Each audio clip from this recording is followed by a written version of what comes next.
Hello, good morning. कैसे हैं आप लोग? तो आज हम ना पॉलिटी का 6 चैप्टर कंप्लीट कर चुके थे कल ही। तो आज 7वां चैप्टर सिटीजनशिप है और इसके बाद फंडामेंटल राइट है, जो कि सबसे ज़्यादा इम्पोर्टेंट चैप्टर है पॉलिटी का। जो कोई भी एग्जाम उठा के देख लीजिए, सबसे ज़्यादा अगर क्वेश्चन बन रहा है तो वो बनता है फंडामेंटल राइट से, फिर बनता है डीपीएसपी से। तो आज हम लोग पहला सबसे इम्पोर्टेंट चैप्टर करने वाले हैं। उससे पहले सिटीजनशिप का थोड़ा सा देख लेते हैं, कुछ दिया गया है, और बाद में तब हम देखेंगे फंडामेंटल राइट को। मुझे उम्मीद है कि आप लेक्चर कर रहे होंगे सही से, और अगर जहाँ दिक्कत हो रहा है तो आप कमेंट करें प्लीज़ मुझे। अगर आपको लेक्चर कैसा लग रहा है ये भी मुझे बताएं प्लीज़, मुझे बहुत सारा मोटिवेशन मिलता है इससे। मेरी उम्मीदों को आसमां मिलती है। रहने दीजिए, शहरी में कमजोरी है। तो आपको जैसे पता है सिटीजनशिप अगर आपने पढ़ा है तो ये हमारा पार्ट नंबर दूसरा में आता है। पार्ट टू का जो है आर्टिकल नंबर 5 से 11 के बीच आता है। और ये चालू कब हुआ था? ये चालू हुआ था हमें हमें वैसे तो सिटीजनशिप 26 नवंबर 1950 को ही सिटीजनशिप का जो प्रोविजन है वो लागू कर दिया गया था। 26 नवंबर 1950 में, क्या बोल रहा हूँ, 26 नवंबर 1949 को तो तभी लागू कर दिया गया था। और अगर हम बात करें कि कब से कितने लोगों को सिटीजनशिप दिया गया था उस टाइम, मतलब कहाँ क्या प्रोविजन था, तो 26 जनवरी 1950 से पहले जो भी इंडियन आदमी थे यहाँ पे लोग थे उसको एक सिटीजनशिप दिया गया था। हालांकि अलग अलग आर्टिकल में हम देखेंगे कि किस तरह से सबको सिटीजनशिप दिया गया, लेकिन याद रखिएगा इसमें दो ही आर्टिकल जो बहुत ज़रूरी होता है, एक दो ही आर्टिकल, लास्ट का एक, ये 4 आर्टिकल जो है ये ज़रूरी रहता है। बाकी ऊपर का जो ये 5 6 7 है उतना ज़रूरी आर्टिकल नहीं है। फिर भी हम देख लेते हैं क्या है आर्टिकल 5 में। आर्टिकल 5 में ये है कि जब कॉन्स्टिट्यूशन अपना लागू हुआ था, कमेंसमेंट हुआ था, उस टाइम सिटीजनशिप दिया गया था लोगों को। जो लोग इंडिया में जन्म लिए थे या फिर 5 साल रिसाइड किए थे, बसे थे इंडिया में कॉन्स्टिट्यूशन के लागू होने से पहले, उसको जो है आर्टिकल 5 के तहत सिटीजनशिप दिया गया था। आर्टिकल 5 5 साल याद हो जाए। छठा में क्या है? जो माइग्रेट किए थे, देखिए छठा में है, सातवां में जो साथ छोड़ के गए थे, और सब पे ध्यान दीजिए। सातवां में साथ छोड़ के गए थे, साथ छोड़ के गए थे, साथ छोड़ के गए लेकिन फिर आ गए। साथ छोड़ के गए तो थे पाकिस्तान में, लेकिन फिर वहाँ पे उसको जैसे कि बहुत चीज़ें हुई, वहाँ का कहानी अलग है। तो वो फिर आ गए तो उसको सिटीजनशिप हमने आर्टिकल 7 के तहत दिया। और साथ में वो होता है कि citizenship those who migrated from Pakistan, जो पाकिस्तान से इंडिया आए थे उसको सिटीजनशिप हमने दिया। तो मुझे उम्मीद है कि ये तीनों आर्टिकल आप समझ गए होंगे। अब ये चारों आर्टिकल को अलग सेट में याद कीजिए। आर्टिकल 8 क्या है? पर्सन्स ऑफ इंडियन ओरिजिन्स, मतलब PIO बोलते हैं। पर्सन्स ऑफ इंडियन ओरिजिन, जो कि विदेश में रहता है, उसको हम सिटीजनशिप कैसे देते हैं, वो देते हैं। आर्टिकल यहाँ पे एक आता है, एक्ट आता है, एक्ट 1955 का एक्ट आता है। उसके तहत इन लोग को एक कार्ड दिया जाता है, कार्ड होल्डर होता है ये लोग, तो उसके तहत इन लोगों को सिटीजनशिप दिया जाता है। नो में है नो डबल जियो, नहीं, नो डबल सिटीजनशिप ऐसे याद रख लीजिए, या नो ड्यूल सिटीजनशिप ऐसे याद रख लीजिए। तो न- मतलब ऐसा लिखा नहीं गया, बट उसका एसेंस इस आर्टिकल में है, नो ड्यूल सिटीजनशिप। क्यों? देखिए, आपको टर्मिनेट कर दिया सिटीजनशिप से, हटा दिया जाएगा। क्यों? क्यों? जैसे कि आपको पता चलेगा, आपने मतलब वॉलेंट्री जो है एक्सेप्टेंस कर लिया अदर देश का सिटीजनशिप। हालांकि ड्यूल सिटीजनशिप ये बात पे निर्भर नहीं रहता। ड्यूल सिटीजनशिप ये अमेरिका है, ये कैलिफोर्निया है, तो इसके लिए एक सिटीजनशिप होगा, इसके लिए एक सिटीजनशिप होगा, दो हो गया। लेकिन यहाँ ड्यूल सिटीजनशिप हम बस आपको ये समझा रहे हैं कि अगर किसी भी देश के राजनीतिक आपने ले लिया है नागरिकता, तो भारत का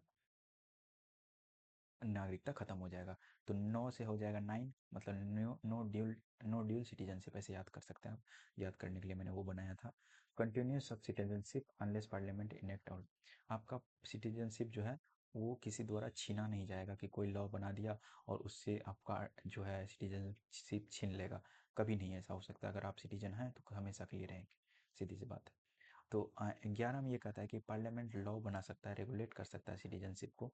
और इसीलिए ना आप देखते होंगे 2019 का जो सिटीजनशिप अमेंडमेंट एक्ट 1955 में जो भी चेंजेस किया गया था, उसके अनुसार वो आर्टिकल 11 के अनुसार ही करता है।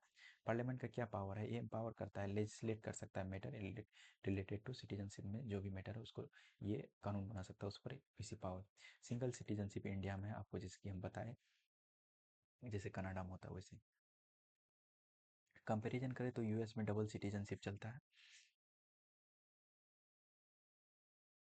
एक्सेप्शन का अगर बात करें तो एक्सेप्शन क्या है? कहता है रेसिडेंस, ये सब इतना ज़्यादा इंपॉर्टेंट नहीं है, आप दिमाग में मत रखिए इन सब बातों को। पब्लिक एम्प्लॉयमेंट में जो है सिटीजनशिप जरूरी होता है। हाँ, कुछ खास राज्य जैसे कि तेलंगाना हो गया, आंध्र प्रदेश हो गया, अंडर आर्टिकल 371 डी में, ये सब में कुछ खास दिया गया है, जैसे कि हिमाचल प्रदेश हो गया, मणिपुर, त्रिपुरा, ये सब उतना आपको याद नहीं रखना, दिमाग में ज़्यादा नहीं रखना आपको। डिस्क्रिमिनेशन बेस्ड ऑन रेसिडेंस के आधार पर डिस्क्रिमिनेशन होता है आर्टिकल 15 के अनुसार, कुछ खास प्रोविजंस को लागू करने के लिए, जैसे कि स्पेशल बेनिफिट किसी को अगर देना है तो वो सब चीज़ के लिए डिस्क्रिमिनेशन तो होता है आर्टिकल 15 के अनुसार। फिर आता है protection of travel interest, article 19 के तहत आपको हर जगह तो घूमने का अधिकार है, एसोसिएशन बनाने का अधिकार बाद में देखेंगे हम, लेकिन कुछ खास ट्रैवल्स को प्रोटेक्ट करने के लिए इसमें भी रिस्ट्रिक्शंस जरूरी होते हैं और रिस्ट्रिक्शन लगाता है, यही चीज़ दिया गया है। और एलिजिबिलिटी फॉर प्रेसिडेंट, प्रेसिडेंट बनने के लिए आपको देखिए इंडिया में अगर हैं, आप प्रेसिडेंट बन रहे हैं, तो citizenship by birth and neutralise citizenship, neutralise citizenship ये होता है कि आपको 11 साल इंडिया में रहना पड़ेगा, कोई भी अगर दूसरे देश का नागरिक है तो आप यहाँ पे नेचुरल नेचुरल तरीके से आप सिटीजन बन सकते हैं। तो यहाँ पे है कि ये भी, या फिर बर्थ जो भी आदमी है, दोनों है वो बन सकता है सिटीजनशिप, और मतलब प्रेसिडेंट बन सकता है इंडिया का। यूएस में है कि ओनली बाय बर्थ, अगर आप वहाँ जन्म लिए हैं तभी आप वहाँ का प्रेसिडेंट बन सकते हैं, वरना नहीं।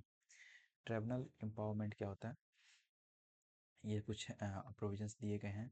मिनिस्ट्री ऑफ होम अफेयर्स है अमेंडेड किया है, foreigners tribunal act 1964, direct magistrate, इतना भी दिमाग में मत रखिए, ये सब चीज़ें जो जरूरी है वही अपना लोग पढ़ेंगे, बाल का खाल नहीं निकालेंगे। कंपेरिजन करेंगे हम लोग सिटीजनशिप और एलियंस के बीच में, मतलब हम जो नागरिक हैं यहाँ के और जो विदेशी नागरिक हैं यहाँ, तो उसके बीच सिटीजनशिप में क्या अंतर आता है, तो ये देखेंगे। थोड़ा सा छोटा कर लेता हूँ इसको, अब दिख रहा होगा आपको, तो दिख तो रहा होगा लेकिन मोबाइल पे और छोटा हो जाएगा ना, चलो ये ठीक है। तो full member of the Indian state, तो जो भी सिटीजन है तो वो हमारा फुल मेंबर है इंडियन स्टेट का, ऑटो एलियंस ऑफ इंडिया। लेकिन citizens of other, definition definition बता रहा है कि दूसरे देश का सिटीजन को एलियन कहते हैं।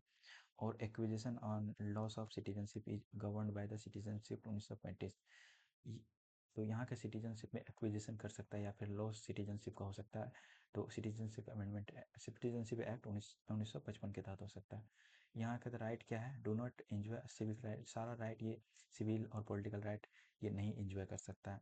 फ्रेंडली एलियंस होता है और एनिमी एलियंस होता है, कैटेगरी जिसमें एलियंस में दो होता है, एक तो जिससे भारत का संबंध अच्छा है वो देश का नागरिक, जिससे अच्छा नहीं है, वार वार के हो रहा है तो वो देश का नागरिक। तो फॉरेन एलियंस, यहाँ देखिए एक और आर्टिकल होता है 22, आर्टिकल 22 जो कि प्रोटेक्शन अगेंस्ट डिटेंशन एंड, अगर आपका डिटेंशन हो गया, गिरफ्तारी हो गया, उसके अगेंस्ट में जो भी आपको लॉ में आपको छूट मिलती है कि आप कैसे इससे बच सकते हैं, या फिर आपके पास अधिकार है, तो वो अधिकार छीना जा सकता है अगर एनिमी कंट्री का कोई आदमी पकड़ा गया है हमारे देश में। वैसे अगर बात करें तो 15, 16, 19, 29 और 30, ये आर्टिकल 15, 16, 19, 29 और 30, ये आर्टिकल हर फॉरेनर को जो है नहीं, मतलब ये आर्टिकल एक्सक्लूसिवली, याद रखिएगा, एक्सक्लूसिवली जो है ये सिर्फ इंडियन को मिला हुआ है। इसका मतलब ये नहीं है कि सिर्फ इंडियन इंडियन सिर्फ यही राइट एंजॉय करता है, इंडियन सारा राइट एंजॉय करता है, एक्सक्लूसिवली ये राइट मिला हो, मतलब सिर्फ इंडियन को ही ये मिला है। फॉरेन लोग ये, फॉरेन कंट्री का जो भी निवासी है वो ये राइट एंजॉय नहीं कर सकता। 15 में क्या है आपको पता है, कास्ट, सेक्स, रिलेशन, ये सब के आधार पर कोई भी भेदभाव नहीं है। 16 में अपॉर्चुनिटी में इक्वलिटी मिलेगा सबको, 19 में फ्रीडम ऑफ स्पीच, बहुत सारा है इसमें। 29 में क्या है, आप जो कि है माइनॉरिटी वाला, 30 में है कि लिंग्विस्टिक माइनॉरिटी हो या एजुकेशनल माइनॉरिटी हो, या फिर इसमें जो है आप अपना संगठन बना सकते हैं और अपना उसका रक्षा कर सकते हैं। यहाँ भी माइनॉरिटी का ही दिया गया है, लेकिन माइनॉरिटी यहाँ लिखा नहीं गया है। तो यहाँ पे यह है कि जो अल्पसंख्यक लोग हैं वो अपना एजुकेशनल या फिर अन्य चीज़ों के लिए अपना राइट बना सकता है, उसको भाषा को संरक्षित करने के लिए, अपना पहनावा को या फिर कुछ भी जो कि प्रिजर्व करने के लिए वो कर सकता है। तो ये पूरा का पूरा आर्टिकल सिर्फ और सिर्फ भारतीय को मिला हुआ है, याद रखिएगा। तो और ये 22 भी ख़त्म हो जाता है जब वो 22 भी नहीं मिलता है अगर वो एनिमी कंट्री का है।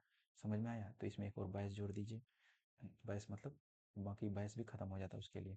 ये तो ख़त्म आए ही, 22 भी ख़त्म हो जाता है फॉरेनर के लिए। और फिर कहता है जनरल राइट का बात करें, अगर जनरल राइट पे ऑल, तो हम मुझे लग रहा है कि आवाज़ कम है क्या, आवाज़ थोड़ा सा लग रहा है कम है। एक रत्ती बढ़ा देता हूँ ना, तो मुझे लगता है, तो कैसे लग रहा है? हाँ ठीक है, ठीक ही होना चाहिए आवाज़, ज़्यादा तो नहीं है। जनरल राइट 15 16 19 29, ये भी ठीक है, बता दिया अभी आपको। एनिमी कंट्री के लिए बायस भी खत्म हो जाता है। इधर क्या दिया गया? 15 16 19 29 एक्सक्लूसिवली राइट मिला हुआ है सिटीजनशिप को, यही चीज़ दिया गया है। सिटीजनशिप एक्ट का बात करें तो 1955 का अगर बात करें, तो गवर्नर जो भी है, एक्विजिशन जो है सिटीजनशिप आप 5 तरीके से ले सकते हैं, लेकिन लॉस 3 तरीके से करते हैं। लॉस जो है 3 तरीके से होता है सिटीजनशिप का। फिर है एक्विजिशन ऑफ सिटीजनशिप, आप कैसे ले सकते हैं सिटीजनशिप? तो याद रखिए, ब्रांड करके याद है, BRAND, ब्रांड करके याद रखिए। ये 5 तरीका है सिटीजनशिप लेने का। बी से आ जाता है बाय बर्थ लेते हैं, आर से रजिस्ट्रेशन लेते हैं, और ए से लेते हैं एक्विजिशन लेते हैं, एन से लेते हैं नेचुरलाइजेशन लेते हैं, और डी से डिस्केंट लेते हैं। तो सर हम बताते हैं आपको। बी से क्या आता है? बर्थ से, अगर आपने जन्म लिया है भारत में तो आपको सिटीजनशिप मिलेगा, लेकिन इसमें भी कुछ कंडीशन है, थोड़ा सा देख लेते हैं। अगर 26 जनवरी 1950 से 1 जुलाई 1987 तक आपने भारत में जन्म लिया, चाहे आपका पेरेंट्स कहीं का हो, जैसे कि अमेरिका में भी होता है, तो कहीं का भी पेरेंट्स हो, आपको सिटीजनशिप मिल जाएगा। लेकिन 1 जुलाई 1887 के बाद अगर आपने भारत में जन्म लिया है, लेकिन आपको कम से कम एक पेरेंट्स, मतलब एटलीस्ट वन पेरेंट, मम्मी या पापा, आपको इंडियन सिटीजन का होना चाहिए। लेकिन 3 दिसंबर 2004 के बाद क्या कर लिया कि बोथ पेरेंट्स आर सिटीजन होना चाहिए, या फिर एक पेरेंट सिटीजन होना चाहिए, और अदर देन नॉन, मतलब एक पेरेंट तो सिटीजन होना चाहिए, या तो दोनों पेरेंट सिटीजन हो तो आपको मिल जाएगा, या तो एक पेरेंट सिटीजन हो लेकिन दूसरा पेरेंट इलीगल माइग्रेंट नहीं होना चाहिए। याद रखिएगा, इलीगल माइग्रेंट अगर है तो फिर आपको नहीं मिलेगा। 2004 के बाद ये कानून चल रहा है।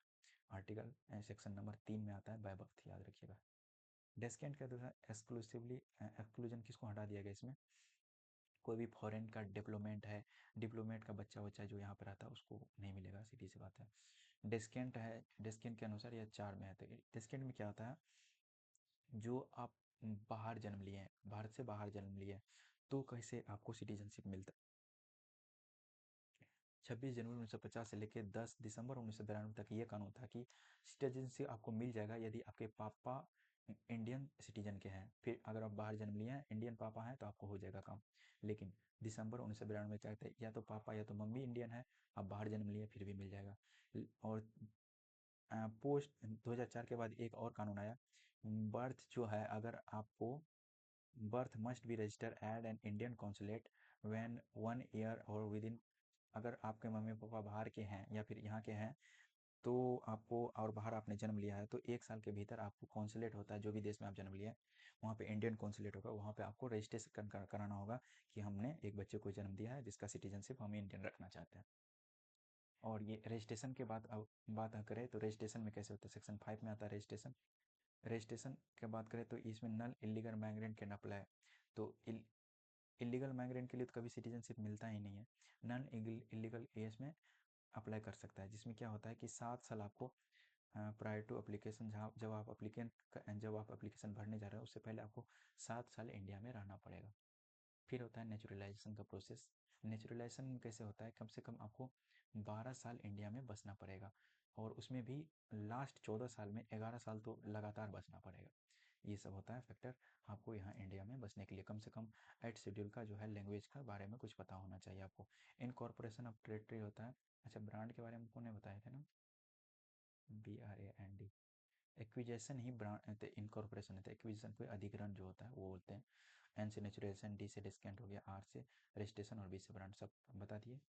तो और क्या हो गया? सेक्शन 7 में ये दिया गया कि अगर कोई चीज़ को मिला, जैसे कि सिक्किम हमारे में नहीं था, आर्टिकल मतलब संविधान शोषण 35, संविधान शोषण 36 से हम उसको पहले सुसेट दर्जा दिए, फिर फुल फ्लेज स्टेट बनाए। तो उसके बाद हमने जब उसको बना लिया तो फिर उसके सिटीजन को हमने सिटीजनशिप आराम से हमने दे दिया उसको। लॉस कैसे हो सकता है सिटीजनशिप?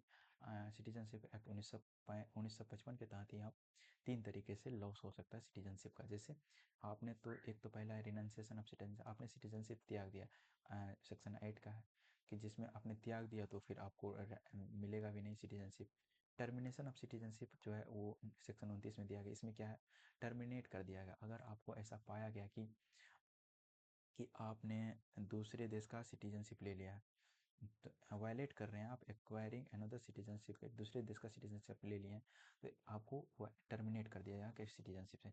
डिप्रीवेशन ऑफ सिटीजनशिप, डिप्रीव कर दिया, वंचित कर दिया, आपको सिटीजनशिप नहीं दिया जाएगा।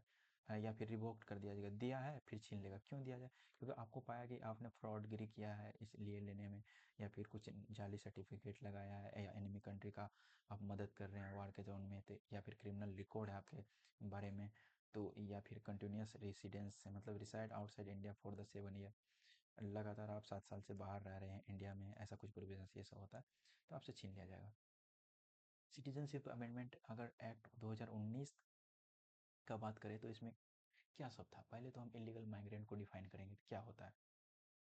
एक फॉर एक फॉरेन कंट्री का, सॉरी, का कोई भी आदमी जो इंडिया में इंटर कर लेता है विदाउट वैलिड डॉक्यूमेंट के और ओवर स्टेइंग करता है यहाँ पे इलीगल माइग्रेंट के रूप में, तो वो कहा जाता है इलीगल माइग्रेंट। जैसे कि आप लोग सुने होंगे बांग्लादेश का इशू, जब 1971 में पूरा वार हुआ वहाँ पे, तो बहुत सारा बांग्लादेशी उससे बचने के लिए इंडिया में घुसे आए थे, रोहिंग्या मुस्लिम बोलते हैं उसको। तो बहुत सारे रोहिंग्या मुस्लिम भारत आ गए थे, तो वो इलीगल माइग्रेंट अभी भी हमारे देश में एक तरह से समस्या बनी हुई है, जो कि आप जानते हैं कि अब उस पर बहुत सारा नकेल कसे जा रहे हैं भारत के द्वारा।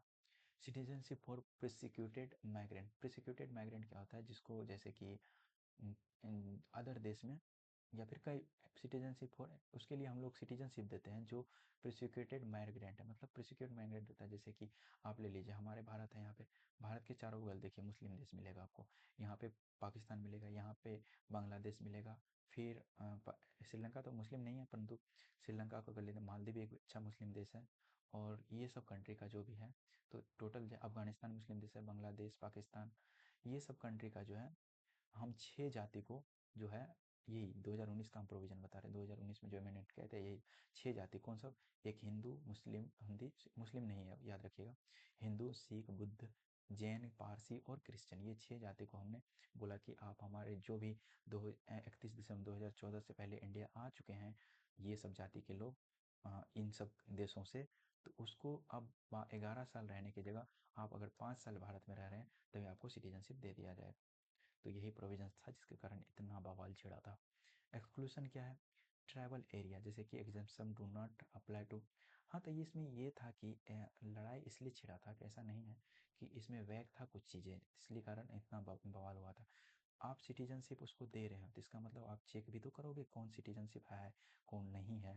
आप वो, अगर उससे पहले क्या 31 दिसंबर 2014 से पहले अगर कोई आया है उन सब देशों से, तो उसमें मुस्लिम भी तो आया होगा, ऐसा नहीं है सिर्फ हिंदू मुस्लिम। तो आपने मुस्लिम का भी आईडी चेक करोगे, मुस्लिम का आईडी अगर आप चेक करोगे फिर उसको इलीगल माइग्रेंट में आप भेजोगे, इलीगल माइग्रेंट में जब ये भेजोगे उसको भेजने का प्रोसेस चालू हो। तो यही डर था सब में कि हाँ भाई इसका तो एक तरह से ये पॉजिटिव साइड मुझे दिख रहा है, हमारे लिए तो पॉजिटिव ही है भाई, हम देश का पहले इंडिया फर्स्ट आता है कोई भी चीज़ के लिए, हमारे लिए तो पॉजिटिव बात है, पर उन लोगों के लिए तो नेगेटिव बात थी। तो इसलिए इतना बवाल छिड़ा और इतना राजनीति इस पे हुआ भी। ट्रैवल ट्रैवल एरिया क्या है? ट्रैवल मतलब एक्सक्लूसन, इन सब चीज़ों में कुछ जगह है जिसको कि हटा दिया गया, जैसे कि ट्रैवल एरिया आपको याद होगा, ये इसमें आता है 6 शेड्यूल में, मनी एटीएम करके याद रखते हैं, एटीएम मनी, इसमें मणिपुर नहीं आता। इनर परमिट लाइन जो आपको सुने होंगे, इनर लाइन एरिया, जैसे इनर इनर परमिट लाइन आपको में घुसने के लिए आपको परमिट लेना पड़ता है, जैसे कि बांग्लादेश ईस्टर्न, ये सब एरिया के अंतर्गत अगर कोई लोग है तो इसको यहाँ पे कोई कार्रवाई नहीं किया जाएगा, यहाँ पे कोई चेक नहीं भी किया जाएगा। तो अब यहाँ पे हम लोग देखते हैं कि 3 तरीके से जो लोग होते हैं हमारे देश का, एक तो एनआरआई होते हैं, जैसे सिटीजनशिप तो हमने देख लिया, लेकिन अगर अदर जो देखते हैं, ये एक तो एनआरआई होते हैं, दूसरा पर्सन्स ऑफ इंडियन ओरिजिन्स होते हैं, पीओआई बोलते हैं उसको, पीआईओ बोलते हैं, और ओसीआई होता है, ओवरसीज सिटीजन्स ऑफ इंडिया, जो कार्ड होल्डर होते हैं। याद रखिएगा, तभी मैंने बताया था कि ये पर्सन्स ऑफ इंडिया ओरिजिन जो है ये कार्ड होल्डर होते हैं, याद रखिए वो नहीं होता, ये कार्ड होल्डर ये होता है, कार्ड होल्डर ओ ओ सी आई होता है, और जो ओवरसीज सिटीजनशिप 1955 के तहत ये लोग रजिस्टर हो। तो क्या है डेफिनेशन इसका? आप एनआरआई किसको बोलते हैं? एनआरआई वो होता है जो कि इंडिया के बाहर रहता है, लेकिन उसको इंडियन पासपोर्ट रहता है, सिटीजनशिप रहता है, इंडियन इंडियन सिटीजन रहता है वो, याद रखिएगा, इंडियन सिटीजन लेकिन बाहर रहता है और पासपोर्ट लेके रहता है वो। इंडियन ओरिजिन का क्या होता है कि उसके पेरेंट्स या दादा परदादा इंडियन रहे होंगे, लेकिन अभी वो थाईलैंड का सिटीजनशिप लिए हुए हैं। और ओसीआई तो ओवरसीज सिटीजन्स ऑफ इंडिया, पहले सिटीजन्स ऑफ इंडिया लिख दिया, ये तो सिटीजन है ही लेकिन बाहर रह रहे हैं। तो अंतर क्या है इसमें और इसमें? इसमें ये अंतर है कि ये रजिस्टर्ड होता है, सिटीजनशिप एक्ट था तो 1955 में, इसके कारण इसको बहुत सारा फ़ायदा भी मिलता है। यहाँ पे देखेंगे बेनिफिट्स में, इंडिया में देखेंगे तो इसको ऑल बेनिफिट्स मिलता है, एक्टिविटी डिस्पाइट एक्सेप्ट रिसर्च जैसे कि स्पेशल परमिशन, लेकिन NRM all activities can undertaken, ये ले सकता है और यही सब चलता है। यहाँ भी ज़्यादा मिल रहा है, इससे इससे ज़्यादा कहीं मिल रहा है इसको, तो मतलब यही ज़्यादा होता है। वीज़ा रिक्वायरमेंट होता है, इसको वीज़ा कोई रिक्वायरमेंट होता है। Can India visit without visa for a life, इसको वीज़ा का रिक्वायरमेंट है, लेकिन इसको वीज़ा का रिक्वायरमेंट होता है। ये जो होता है कौन, ओरिजिन, इंडियन ओरिजिन जिसको आप बोलते हो, सुंदर पिचई, ये सब जो जो भी है। Registration with the local police, आपको अगर आप आ रहे हैं इंडिया और इंडिया में बसे 180 दिनों से ज़्यादा, तो आपको थोड़ा सा पुलिस स्टेशन जाके बता देना पड़ेगा, इसमें भी बता देना पड़ेगा। इसमें कोई नहीं बताना पड़ेगा क्योंकि आप पहले से रजिस्टर्ड है। और यही बेनिफिट्स मिलता है, benefit available to Indian citizen subject to, जो भी इंडियन सिटीजन को सब्जेक्ट मिलेगा वो मिला। मल्टीपल लाइफ टाइम वीज़ा मिलेगा, एक्सेप्शन फ्रॉम द, ये सब चीज़ें मिलती है, आप देख सकते हैं सब चीज़ को, इतना भी डिटेल हमको जाना नहीं था। ये देख लेते हैं नीचे कुछ कुछ नया चीज़ें। PIO persons of Indian origin जो है, card scheme has been withdraw by the government India has been merged with the overseas citizen of India cards scheme. देखो अब जो ये कार्ड होल्डर भी हटा दिया, कार्ड जो पहले रखता था उसको भी हटा दिया गया, अब इसको मर्जर कर दिया PIO और OCI में 9 जनवरी 2015 से, इसको अब मर्ज कर दिया गया, याद रखिएगा। कैंसिलेशन ऑफ रजिस्ट्रेशन, और रजिस्ट्रेशन का कैंसिलेशन कैसे हो सकता है? जैसे कि फ्रॉड कर रही है या क्रिमिनल रिकॉर्ड है, नेचुरल सिक्योरिटी में के लिए बाधा डाल रहे हैं आप, लीगल वायलेशन कोई किए हैं, हियरिंग रिक्वायर्ड है, तो ये सब चीज़ में आप रजिस्ट्रेशन। तो आपने सिटीजनशिप पूरा देख लिया तो कितने मिनट में, बहुत मुझे आसान लगता है, बहुत जल्दी हुआ होगा, 22 मिनट में ही हमने देख लिया। अब फंडामेंटल राइट देखते हैं पूरा का पूरा, जैसे कि आप देख रहे हो यहाँ पे 44 है ना, 54 तक या 55 तक है यह जाता है, तो बहुत बड़ा है। लेकिन याद रखिए बहुत ज़रूरी है, बड़ा तो है ज़रूरी है, तो इसलिए बहुत दिमाग लगा के, मतलब ध्यान से आपको पढ़ना है जो भी मैं बताऊँ, जल्दी जल्दी मैं करूँगा। जिसमें कि क्या है फंडामेंटल राइट? फंडामेंटल राइट हम लोग को सबसे पहले आया था कॉन्स्टिट्यूशन ऑफ यूएसए से लिए थे, बिल ऑफ राइट्स वहाँ पे था, और ये more elaborate than those found in the any other country of world. India में सबसे ज़्यादा इसको इलाबोरेट करके लिया गया है, यूएस से भी ज़्यादा, इसलिए इसको मैग्ना कार्टा ऑफ इंडिया कहते हैं। Describe the Magna carta of India, Magna carta fundamental right यही होता है, याद रखिएगा। Features of the fundamental right, fundamental right का फीचर क्या है? क्या ये अमेंडेबल है? हाँ ये अमेंड हो सकता है। अब कोई जैसे कि बेसिक, सुप्रीम कोर्ट बोला था कि आप इसमें अमेंड तो कर सकते हैं लेकिन बेसिक स्ट्रक्चर में छेड़छाड़ आप नहीं करेंगे, इसका बेसिक स्ट्रक्चर को ये वायलेट नहीं करना चाहिए। क्वालिफाइड है, right to not absolute, rights are not, पूरा का पूरा एब्सोल्यूट नहीं है कि आपको पूरा अधिकार मिला ही, कुछ मामलों में रीजनेबल रिस्ट्रिक्शंस है, पढ़ेंगे रीजनेबल रिस्ट्रिक्शन कितना है। Protection against state and individuals, ऐसा ये राइट आपको स्टेट से भी छुटकारा दिलाता है, अगर आपको स्टेट कोई कानून को छीन रहा है या फिर कोई इंडिविजुअल आपका कानून को छीन रहा है। पॉजिटिव और नेगेटिव दोनों राइट होते हैं, तो सब राइट्स लिमिट करता है स्टेट के अथॉरिटी को, कुछ राइट जो है स्टेट के अथॉरिटी को लिमिट करता है कि, और जनता को ऊपर रखता है, लेकिन कुछ राइट जो है इंडिविजुअल प्रिविलेज देता है, उसको पॉजिटिव रखता है, याद रखिएगा। हाँ, स्टेट कुछ मामलों में हक छीन लेता है और कुछ मामले में हम स्टेट से ऊपर हो जाते हैं। डेमोक्रेटिक का बात करें तो प्रमोट करता है पॉलिटिकल डेमोक्रेसी, और लिमिट करता है एग्जीक्यूटिव ट्रिनिटी या फिर आर्बिट्रेटिव लेजिस्लेटिव लॉ को। जुडिशियबल अगर बात करें तो हाँ ये इन्फोर्सिएबल है, अगर ये वायलेट होता है तो सुप्रीम कोर्ट आप जा सकते हैं। Claims against state, right are claim by the citizenship against the state not vice versa, मतलब अगर आपका राइट खतरा में है तो अगर स्टेट ने छीना है तो उसके अगेंस्ट आप कोर्ट जा सकते हैं, लेकिन स्टेट आपके अगेंस्ट कोर्ट नहीं जा सकता है कि हम ये राइट इसका छीनेंगे। Can be suspended during the operation, एक सेकेंड।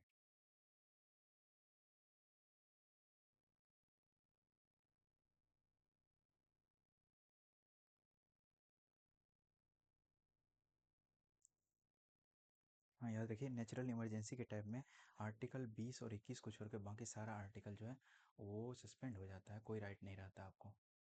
ठीक है, ये वाला पढ़ते हैं। 6 फंडामेंटल राइट हमारा दिया गया है, और जिसमें कि आर्टिकल 19 जो है सारा का गारंटी लेता है इस सब चीज़ को। और ये क्या है आर्टिकल, सारा फंडामेंटल राइट देखते हैं। टोटल जो है 7 था, हालांकि अभी तो एक हटा दिया गया है, राइट टू प्रॉपर्टी, ये वाला आर्टिकल अब डिलीटेड है।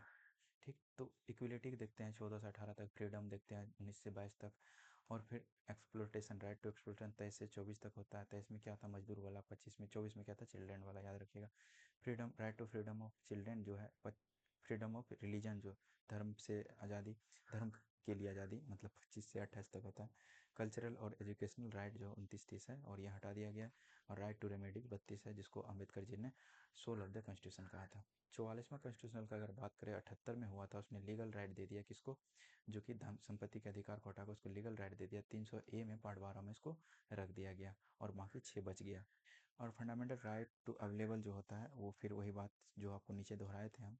Foreign country both citizens and the foreigners जो है आर्टिकल अवेलेबल है। सिटीजन आर्टिकल के लिए दोनों के लिए, फॉरेनर के लिए 14, 20 और 18, इसमें बिना कोई चेंजेस के ये अवेलेबल है दोनों के लिए। और ये तो बता ही दिए थे, 15, 16, 19, 29 और 30 सिर्फ और सिर्फ एक्सक्लूसिवली फॉर इंडियन सिटीजनशिप है। हम यहाँ पे कंपेरिजन करेंगे definition of the state and law inconsistent with fundamental right के लिए। अगर कोई फंडामेंटल राइट को वायलेट करता है कोई लॉ, तो उसके लिए क्या प्रोविजंस है। तो डेफिनेशन ऑफ स्टेट पहले देख लेते हैं, क्या है डेफिनेशन ऑफ स्टेट में। हर एक सरकारी संस्था स्टेट का डेफिनेशन, स्टेट के डेफिनेशन में आ जाता है, हर एक सरकारी संस्था। हालांकि सुप्रीम कोर्ट जो है बोला था कि प्राइवेट बॉडी भी आ सकता है इसके अंतर्गत, अगर वो काम कर रहा है इंस्ट्रूमेंट ऑफ स्टेट के रूप में, अगर स्टेट को सहायता देने के लिए अगर वो काम कर रहा है, वो भी आ जाए, वो भी जो है एक स्टेट के रूप में डिफाइन हो जाता है। बाकी हर एक सरकारी संस्था, जैसे कि अगर हम बात करें कि लोकल अथॉरिटीज, म्यूनिसिपैलिटीज़ का बात कर लिए, पंचायत, डिस्ट्रिक्ट बोर्ड, या फिर कुछ भी जो सरकारी संस्था काम कर रहे हैं, ब्लॉक व्लॉक आपके जो भी अगल बगल है, आप दिमाग में लगा लीजिए। LIC, ONGC, ये सब सरकारी कंपनियां हैं, याद रखिएगा। लॉ जो कि फंडामेंटल राइट से अलग है, जो कि उसको वायलेट करते हैं, उसके लिए क्या प्रोविजंस है। 13 में दिया गया है, कोई लॉ जो कि सामान नहीं खाता है किससे, फंडामेंटल राइट से, वो उसको वाइड कर दिया जाएगा, मतलब उसको जीरो समझा जाएगा, वो है ही नहीं है वैसा लॉ, ऐसा माना गया आर्टिकल 13 में। और लॉ जो है, टर्म लॉ जो आर्टिकल 13 में दिया है, एक टाइम पे बहुत विवाद था कि लॉ में जो है कौन सब चीज़ आता है, क्या लॉ में वो चीज़ आएगा जिसको हम जिसको हम चेंज करके ला रहे हैं, जैसे कि कॉन्स्टिट्यूशनल अमेंडमेंट करके ला रहे हैं, या फिर ऑर्डिनेंस से ला रहे हैं, तो क्या वो आएगा स्टेचुरी करके जो हम ला रहे हैं। तो इस पे बहुत सारा विवाद था, बाद में सुप्रीम कोर्ट ने सारा विवाद को धीरे धीरे सॉल्व किया इसको। तो जैसे कि परमानेंट लॉज के अंदर क्या सब आ जाता है, जैसे कि आ जाता है इसमें टेम्पोररी, ये जो सेंटर या स्टेट जो भी लॉ बनाएगा वो आ जाएगा। टेम्पोररी ऑर्डिनेंस जो, वो भी लॉ के अंतर्गत आएगा, क्योंकि यहाँ विवाद था कि क्या लॉ सस्पेंड हो, तो लॉ सस्पेंड होगा तो बोलता है कि ऑर्डिनेंस हम लाए, तो ऑर्डिनेंस थोड़े है लॉ, तो वो कैसे सस्पेंड होगा। मतलब ड्रामा जो था ना पूरा चलता था भाई। जुडिशरी में ना एक शब्द पे पूरा का पूरा खेल चलता है वहाँ पे। शायद कोई अच्छा मूवी अगर आपने देखा होगा जुडिशरी पे, तो आपको पता होगा ये सब चीज़ें। 13 का अगर 4 बोले, आर्टिकल 13 का 4 में क्या दिया गया है कि यहाँ पे एक देखिए कि 24वां कॉन्स्टिट्यूशनल अमेंडमेंट 1971 हुआ था, जिसमें बताया कि आर्टिकल 368 के तहत जो भी हम चेंजेस करें, वो जो है आर्टिकल 368 के तहत चेंजेस नहीं माना जाएगा। और फिर और सुप्रीम कोर्ट में भी इस चीज़ को लीगलिटी लीगली लीगली इसको डिफाइन नहीं किया जाना चाहिए, मतलब कि उस पर एक्शन नहीं लिया जाना चाहिए, ये सब चीज़ किया गया था। लेकिन 73 में जो है KBC केस आया, इसमें बोला कि सुप्रीम कोर्ट हर चीज़ को लीगल डिफाइन करेगा, और मतलब कि जुडिशियल रिव्यू करेगा, लेकिन और हर चीज़ में अमेंड भी कर सकता है पार्लियामेंट, लेकिन वो याद रहे बेसिक स्ट्रक्चर को छेड़छाड़ नहीं करेगा। Right to equality, right to equality की बात करें, अब 14 से पहला फंडामेंटल राइट अपना लोग पढ़ने जा रहे हैं। 14 से 18 के बीच में जो है राइट टू इक्वलिटी, इसमें क्या है, दो तीन चीज़ याद रखना है। इसमें आता है एक तो इक्वलिटी बिफोर लॉ, ये टर्म याद रखना है। Equal protection of life, equality before law का बात करें तो यूके के संविधान से हमने लिया है, यूके मतलब ब्रिटिश के पार्लियामेंट से हमने लिया है। इक्वल प्रोटेक्शन ऑफ लॉ अगर आप बात करें तो ये हम USA से लिए हैं। Equal protection of law procedure established by law, वो जापान से हमने लिए हैं। तो इक्वलिटी बिफोर लॉ जो दो तरीके से होता है, एक तो पॉजिटिव होता है, एक तो नेगेटिव होता है, जो ब्रिटिश ओरिजिन का है। एक पॉजिटिव होता है जो कि अमेरिकन ओरिजिन का है। तो कैसे है ये बताते हैं। इक्वल प्रोटेक्शन ऑफ लॉ जो ये पॉजिटिव होता है, रूल ऑफ लॉ जो होता है या फिर बोले इक्वलिटी बिफोर लॉ जो होता है वो नेगेटिव होता है। कैसे होता है, जैसे कि हम आपको बता रहे हैं, ये दीवार है, ये दीवार 5 फीट का है, ये दीवार 5 फीट का है, और यहाँ पे एक स्टेडियम है। आपने एनसीईआरटी अगर पढ़ा होगा तो यहाँ पे मैच चल रहा है, ठीक। मैच को देखना है, 3 बच्चे हैं यहाँ पे, 3 बच्चे हैं, एक का कद काठी कितना है, एक का कद काठी अगर ये 5 फुट है तो हम बता देते हैं एक का कद है कि 3 फुट, एक का 4 फुट है, और एक का 5 फुट है, ठीक। तो हम क्या करेंगे, सबको एक एक 1 फुट का डंबल दे, मतलब नीचे 1 फुट का लकड़ी दे देंगे, उस पर चढ़ के ये मैच देखेगा। इसको भी 1 फुट का लकड़ी देंगे, ठीक, इसको भी देंगे, इसको भी देंगे। तो अब क्या हो जाएगा, अगर मैंने 5 फुट का दिया तो ये तो ऐसे भी मैच देख रहा था, क्योंकि 5 फुट का दीवार था, ये देख रहा था, तो ये 6 फुट का हो जाएगा और एक ऊपर हो चले जाएगा। इसको 4 को 1 देंगे तो ये 5 देंगे, ये भी देखने लगेगा। लेकिन 3 वाला को अगर हम 1 दिए तो ये 4 पे ही रह जाएगा, फिर भी मैच नहीं देख पाएगा ये। इसके लिए हम लोग क्या करते हैं, इसको जो था एक डंबल, जो कि ये क्या था, ये था इक्वलिटी बिफोर लॉ, लॉ के सामने सब समान है, ये इस चीज़ का उदाहरण था कि हम सबको एक एक डंबल दे दिए। लेकिन हम इसको नहीं देंगे क्योंकि ये 5 फुट का अपने हैं तो ये देख लेगा। ये डंबल उठा के हम इसको दे देंगे, ठीक। अब देखिए, इसको 1 दिए, इसको 2 दिए, इसको दिए ही नहीं। इसका मतलब अब ये मैच देख पाएगा, क्योंकि अब ये इसका हाइट जो है 2 तो ये था, 3 ये हो गया, 5 ये देख पाएगा, 4 इसको 1 दे दिए थे, 5 देख पाएगा, इसको दिए ही नहीं, ये देख। तो ये अच्छा उदाहरण था, मुझे बहुत अच्छा लगा, मैं समझाना चाह रहा था आप लोग को। तो इसके अनुसार हम ऐसे करके, ये है इक्वल प्रोटेक्शन ऑफ लॉ, ये इक्वल प्रोटेक्शन ऑफ लॉ जो कि अमेरिकन ओरिजिन का है, यही सब चीज़ लिखा गया है। तो अब आपको शब्द समझा देते हैं कि शब्द इसमें क्या सब दिया गया है। जैसे कि शब्द में फंसाएगा, क्योंकि वहाँ तो ये फिगर आएगा नहीं, आपको शब्द में फंसाएगा ना कोई भी एग्जाम में।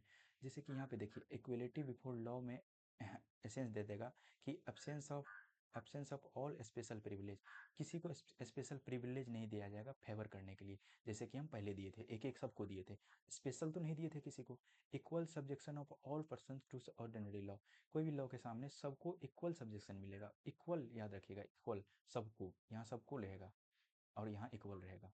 No person is above the law, law के सामने कोई अबव नहीं थी, ये भी किस में आ जाएगा, इक्वलिटी बिफोर लॉ में आ जाएगा।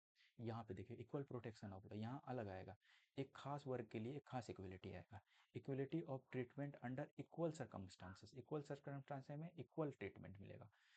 तो सर्कमस्टांसेस अगर अलग हो गया तो फिर इक्वलिटी देना भी अलग हो जाएगा, उसको ज़्यादा देगा या कम, अलग हो जाएगा। समझ में आया। Equal similar application of the same law all person who are similar situated, याद रखे। फिर आ गया इक्वल सर्कमस्टांसेस सिमिलर सिचुएटेड। समझ में आ रहा होगा कि मैं कहना क्या चाह रहा हूँ। Like should be treated A like without any discrimination, जो लाइक लाइक है, ए लाइक का मतलब ये नहीं होता है ये भी लाइक ही हुआ, मतलब से समान आदमी को समान अधिकार, कोई भेदभाव नहीं। लेकिन थोड़ा सा असमान आदमी हो गया तो उसको अलग से। समझ में आया क्या बोलना चाह रहा हूँ मैं, मुझे लग रहा है आप समझ गए होंगे। चलिए, सुप्रीम कोर्ट का ये कुछ मतलब रूल्स दिया गया लेजिस्लेशन आर्टिकल 14 को लेके। तो आप इसको अगर पढ़ना चाहें तो पढ़े, पर इतना ज़रूरी भी नहीं है। रूल ऑफ लॉ किसने दिया, ये बहुत बार पूछा है, एवीडीके ने दिया था। बेसिक फीचर ऑफ कॉन्स्टिट्यूशन है ये। और फिर रूल ऑफ लॉ जो है 3 फंडामेंटल प्रिंसिपल पे काम करता है। Absence of arbitrary power, equality before law, primary of individual right, इतना भी जरूरी नहीं है ये।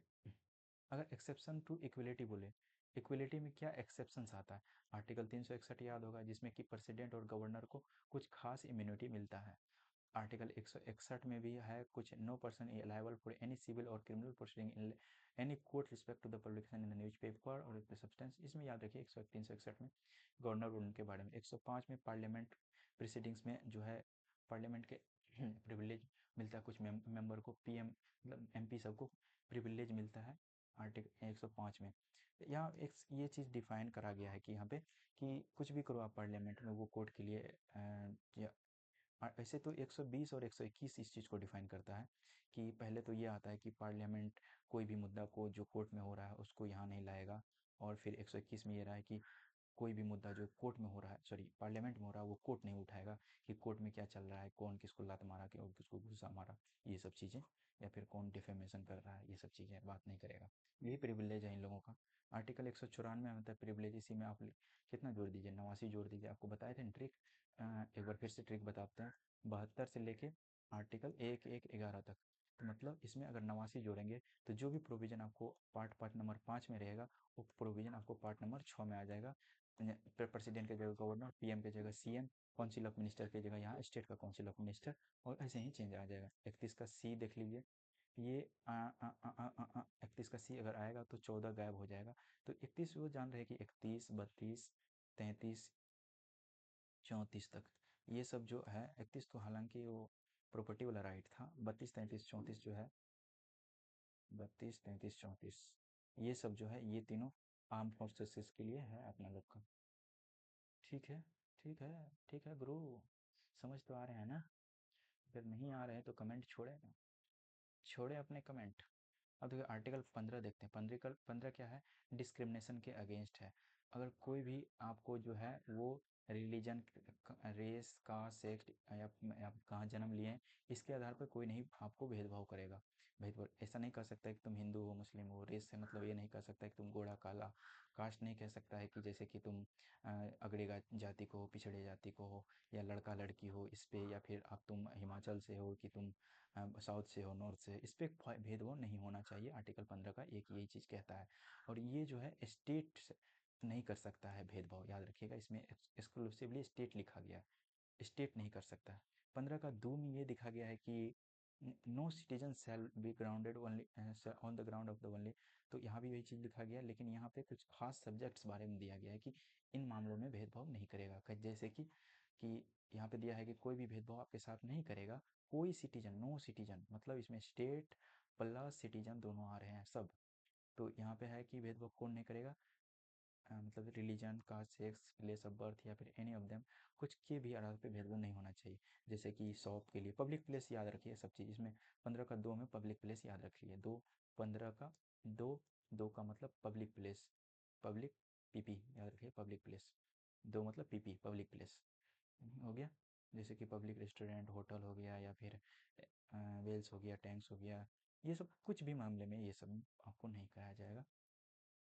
फिर क्या आता है? और कुछ आता है कि हाँ, यहाँ देखिए दे दिया ना, by the state and the private individual, दोनों का ये प्रोविजन है। 3 और 4 में क्या दिया गया? यहाँ पर रिजर्वेशन के मामला दिया गया। 15 का 3 और 4 में कुछ खास मामलों में, जैसे कि चिल्ड्रेन या फिर वोमेन को खास अगर हम दे रहे हैं कुछ रिजर्वेशन, तो फिर ये जो है प्रोविजन, प्रोविजन में थोड़ा सा क्या आ सकता है, बट्टा आ सकता है, मतलब थोड़ा सा प्रोविजंस को हम वायलेट कर सकते हैं। इसका मतलब यही हुआ ना, पहले दिया था कुछ नहीं भेदभाव करोगे, और लेकिन ओमेन का नाम पे आया तो भेदभाव करेगा क्योंकि ओमेन को थोड़ा ज़्यादा दे। ये नहीं, गलत नहीं है, पर आप वोटिंग के लिए सब कर रहे हो तो फिर तो गलत ही है।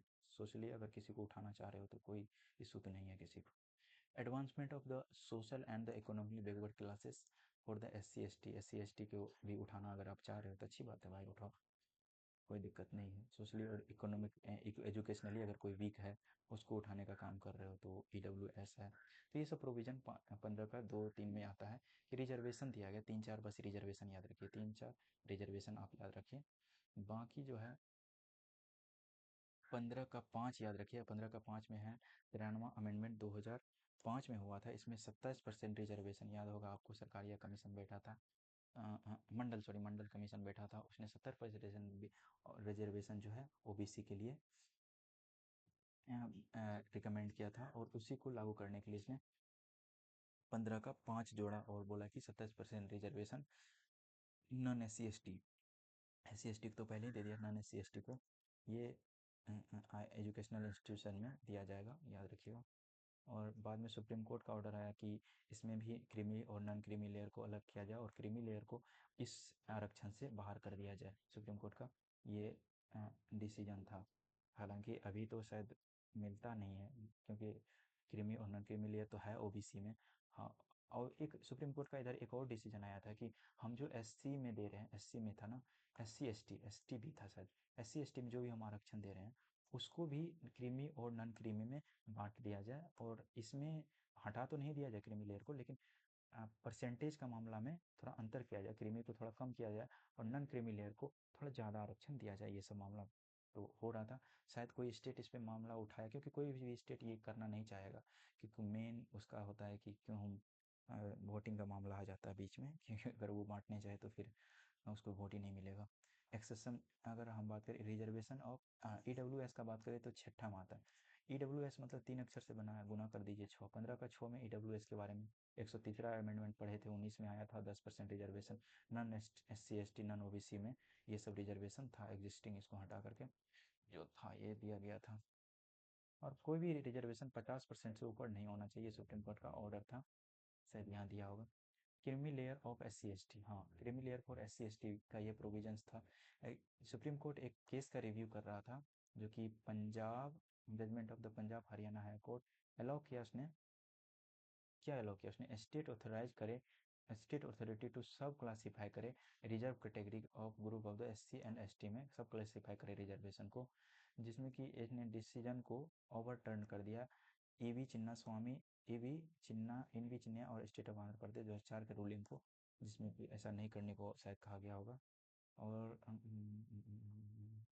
बाकी तो आप पढ़ लीजिएगा ये सब चीज़ें, उतना भी ज़्यादा नहीं है इंपॉर्टेंट, लेके चलते हैं। 16 क्या है, इक्वलिटी ऑफ अपॉर्चुनिटी का बात कर रहे हैं आप। अब अपॉर्चुनिटी के बारे में आ गया, equality of opportunity for the all citizens of the matter, public employment में सबको अपॉर्चुनिटी समान दिया जाएगा। आपको पता है रीजनेबल रेस्ट्रिक्शंस यहाँ भी है कुछ, जैसे कि no citizen can be discriminated नहीं किया जाएगा, मतलब अलग से उसको ट्रीट नहीं किया जाएगा कास्ट रेस रिलीजन इसके आधार पे, अगर किसी को एम्प्लॉयमेंट देना हो तो यही सब। लेकिन एक्सेप्शन तो है, 4 एक्सेप्शन है जनरल रूल को, अगर एक्सक्लूसिव ऑफ लॉ तो 4 एक्सेप्शन नीचे दिया गया। पार्लियामेंट अगर प्रिस्क्राइब करे कि कोई भी सिटी रेसिडेंस ऑफ कंडीशन, कहीं खास रेसिडेंस जैसे कि खास यूटी का हो या फिर कोई खास जगह से, जैसे आंध्रा तेलंगाना का अभी चलता है प्रेजेंट में, तो वहाँ के लोगों को कुछ खास रेसिडेंट एम्प्लॉयमेंट में थोड़ा सा ढील दिया जाए तो ऐसा चलता है। State can provide a reservation of appointment of the post in the favour of the backward class, हालांकि सेंट्रल जॉब में कोई नहीं दे सकता, लेकिन ये सब सेंट्रल जॉब का बात कर रहा है। स्टेट जॉब में तो शायद रहता है, जैसे कि बिहार में भी चलता है, तो बिहार का सिटीजनशिप चलता है, बिहार का सिटीजनशिप बोल रहा हूँ, बिहार में जो चलता है वो बिहार का आपको अथी लगाना पड़ेगा, reservation for appointment of post in the favour of background sorry backward classes के रिजर्वेशन को अपहेल्ड करने के लिए ये काम कर सकता है। तो दो चीज़ हो गया, दो चीज़ ये है कि 10% appointment on the post of the EWS के लिए। चौथा हो गया, should belong to the particular religion of the denotation, religion और डिनोटेशन, कुछ खास रिलीजन पोस्ट के लिए, पोस्ट भी रिलीजियस होना चाहिए, तो उसके लिए कुछ खास रिलीजन के लोग को ही वहाँ बैठाया जाना चाहिए, ये भी आ गया है।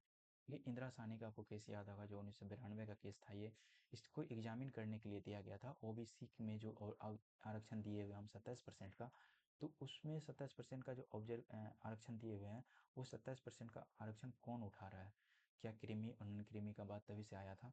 तो इसी से क्रीमी और नॉन क्रीमी का बात है। Advance section among the OBC, जिसको क्रीमी लेयर बोला गया, should be excluded from the list of the, इसने अपना रिपोर्ट दिया तो उसको हटा दिया जाना चाहिए 27% आरक्षण से, इसने बोला था। रिजेक्टेड किया जाए additional reservation of 10% of the proposal section, हाँ इसको जो है 10% एक्स्ट्रा जो रिजर्वेशन दिया गया था पुअरर सेक्शन को, उसको हटाने के बाद कहा गया था टोटल रिजर्वेशन कोटा 50% से ज़्यादा नहीं होना चाहिए।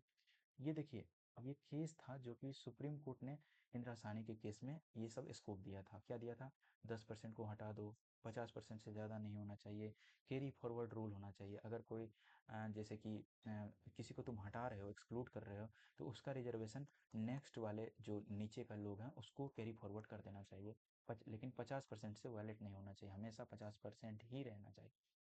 तो इसका मतलब ये भी हुआ कि 50% से कम भी तो नहीं होगा क्योंकि कैरी फॉरवर्ड हो रहा है। हाँ, तो फर्स्ट बैकवर्ड क्लासेस कमीशन जो बैठा था वो काका केलकर का कमेटी बैठा था, 1953 में ही काका केलकर कमेटी बैठा था, फर्स्ट बैकवर्ड क्लास कमीशन, याद रखिएगा। फिर 1979 में बैठा था, आर्टिकल 340 में के तहत ये बैठा था।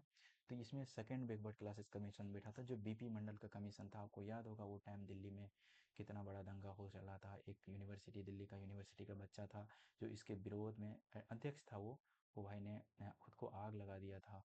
तो बहुत सा मामला चला था, मतलब देश जो है सेटल्ड था उस टाइम पे, मतलब मुझे तो गूजबम्स मतलब बिल्कुल लग रहे हैं, अच्छे वाले गूजबम्स नहीं, मतलब होता है ना बुरे वाले, मतलब कैसे रहा होगा किसी ने आग लगा लिया देह में यार। तो इसने कहा था कि और 12% जो है ये BP मंडल का जो ये कमीशन का रिपोर्ट आया था, इसने बोला कि 52% लोग जो है इंडिया में वो अगर बैकवर्ड क्लासेस SC ST की बात नहीं करें तो 52% बैकवर्ड क्लासेस जो है इंडिया में वो सोशली और इकोनॉमिकली बैकवर्ड क्लासेस के हैं। 52% इंडिया का पॉपुलेशन, समझ रहे हो। नॉन SC ST में 27% रिजर्वेशन उसने बात किया था इन लोगों को देना चाहिए, नॉन SC ST को, जो कि बैकवर्ड में आते हैं जनरल को भी छोड़ के। 90 में VP सिंह गवर्नमेंट आता है और इसने डिक्लेयर करता है, VP सिंह का गवर्नमेंट याद रहेगा। तो उसने 27% डिसीजन, गवर्नमेंट डिसीजन करता है 90 में, इसी टाइम में वो हुआ था वो कांड जो मैंने बताया आपको। 27%, 90 का ही बात था शायद, हाँ। जो OBC के लिए वो जब रिजर्वेशन लाया था तो ये लोग खूब विरोध किए थे उसमें। 1991 में नरसिम्हा राव कमेटी बैठते हैं, इंट्रोड्यूस करता है दो charges. Narasimha Rao government introduce करता है दो चेंजेस इसमें, इंट्रोड्यूस करता है 91 में ही। उसमें करता है कि preference of the poorer section among the OBC in the 27% quota और reservation among the 10% job to poorer section of the among the higher classes. तो जो कि 10% अनदर 10% अनदर रिजर्वेशन दिया गया पुअरर सेक्शन को, और 27% को इसको रहने दिया इकोनॉमिक क्राइटेरिया के अनुसार। NCBC का बात करते हैं, सबसे पहले NCBC बना था हमारा, एक्ट आया था 1993 में, नेशनल कमीशन फॉर, 93 क्यों आएगा भाई, आप ऐसे क्रोनोलॉजी याद करोगे तो सारा याद हो जाएगा आपको। 90 में देखिए, 79 में सरकारिया कमीशन, सरकारिया बोल रहा हूँ, मंडल कमीशन का रिपोर्ट आता है।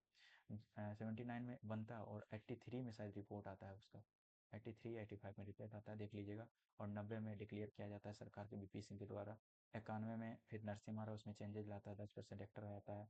तो अब इन सब चीज़ को रेगुलेट करने के लिए कोई बोर्ड तो होगा, तो national commission for backward classes करके एक एक्ट आता है, और ये कॉन्स्टिट्यूशनल स्टेटस दिया जाता है इस पर 2018 में इसको कॉन्स्टिट्यूशनल स्टेटस दिया जाता है, 102वां कॉन्स्टिट्यूशनल अमेंडमेंट। क्योंकि आपको पता है बीजेपी का, या फिर मुझे पार्टी विशेष से नहीं गए, बस चीज़ों को समझाने के लिए आपको मैं बता रहा हूँ कि इसमें अ, जैसे कि बीजेपी, आपको जैसे पता है कि OBC पार्टी है, तो इसमें 2018 में ये पार्टी आया था, 102वां कॉन्स्टिट्यूशनल अमेंडमेंट एक्ट इसने NCBC को स्टेब्लिश किया था। और ये फिर 338 का बी का अगर बात करें तो न्यू आर्टिकल रखा था उसने, और इसको एक अलग से बॉडी बना दिया गया था।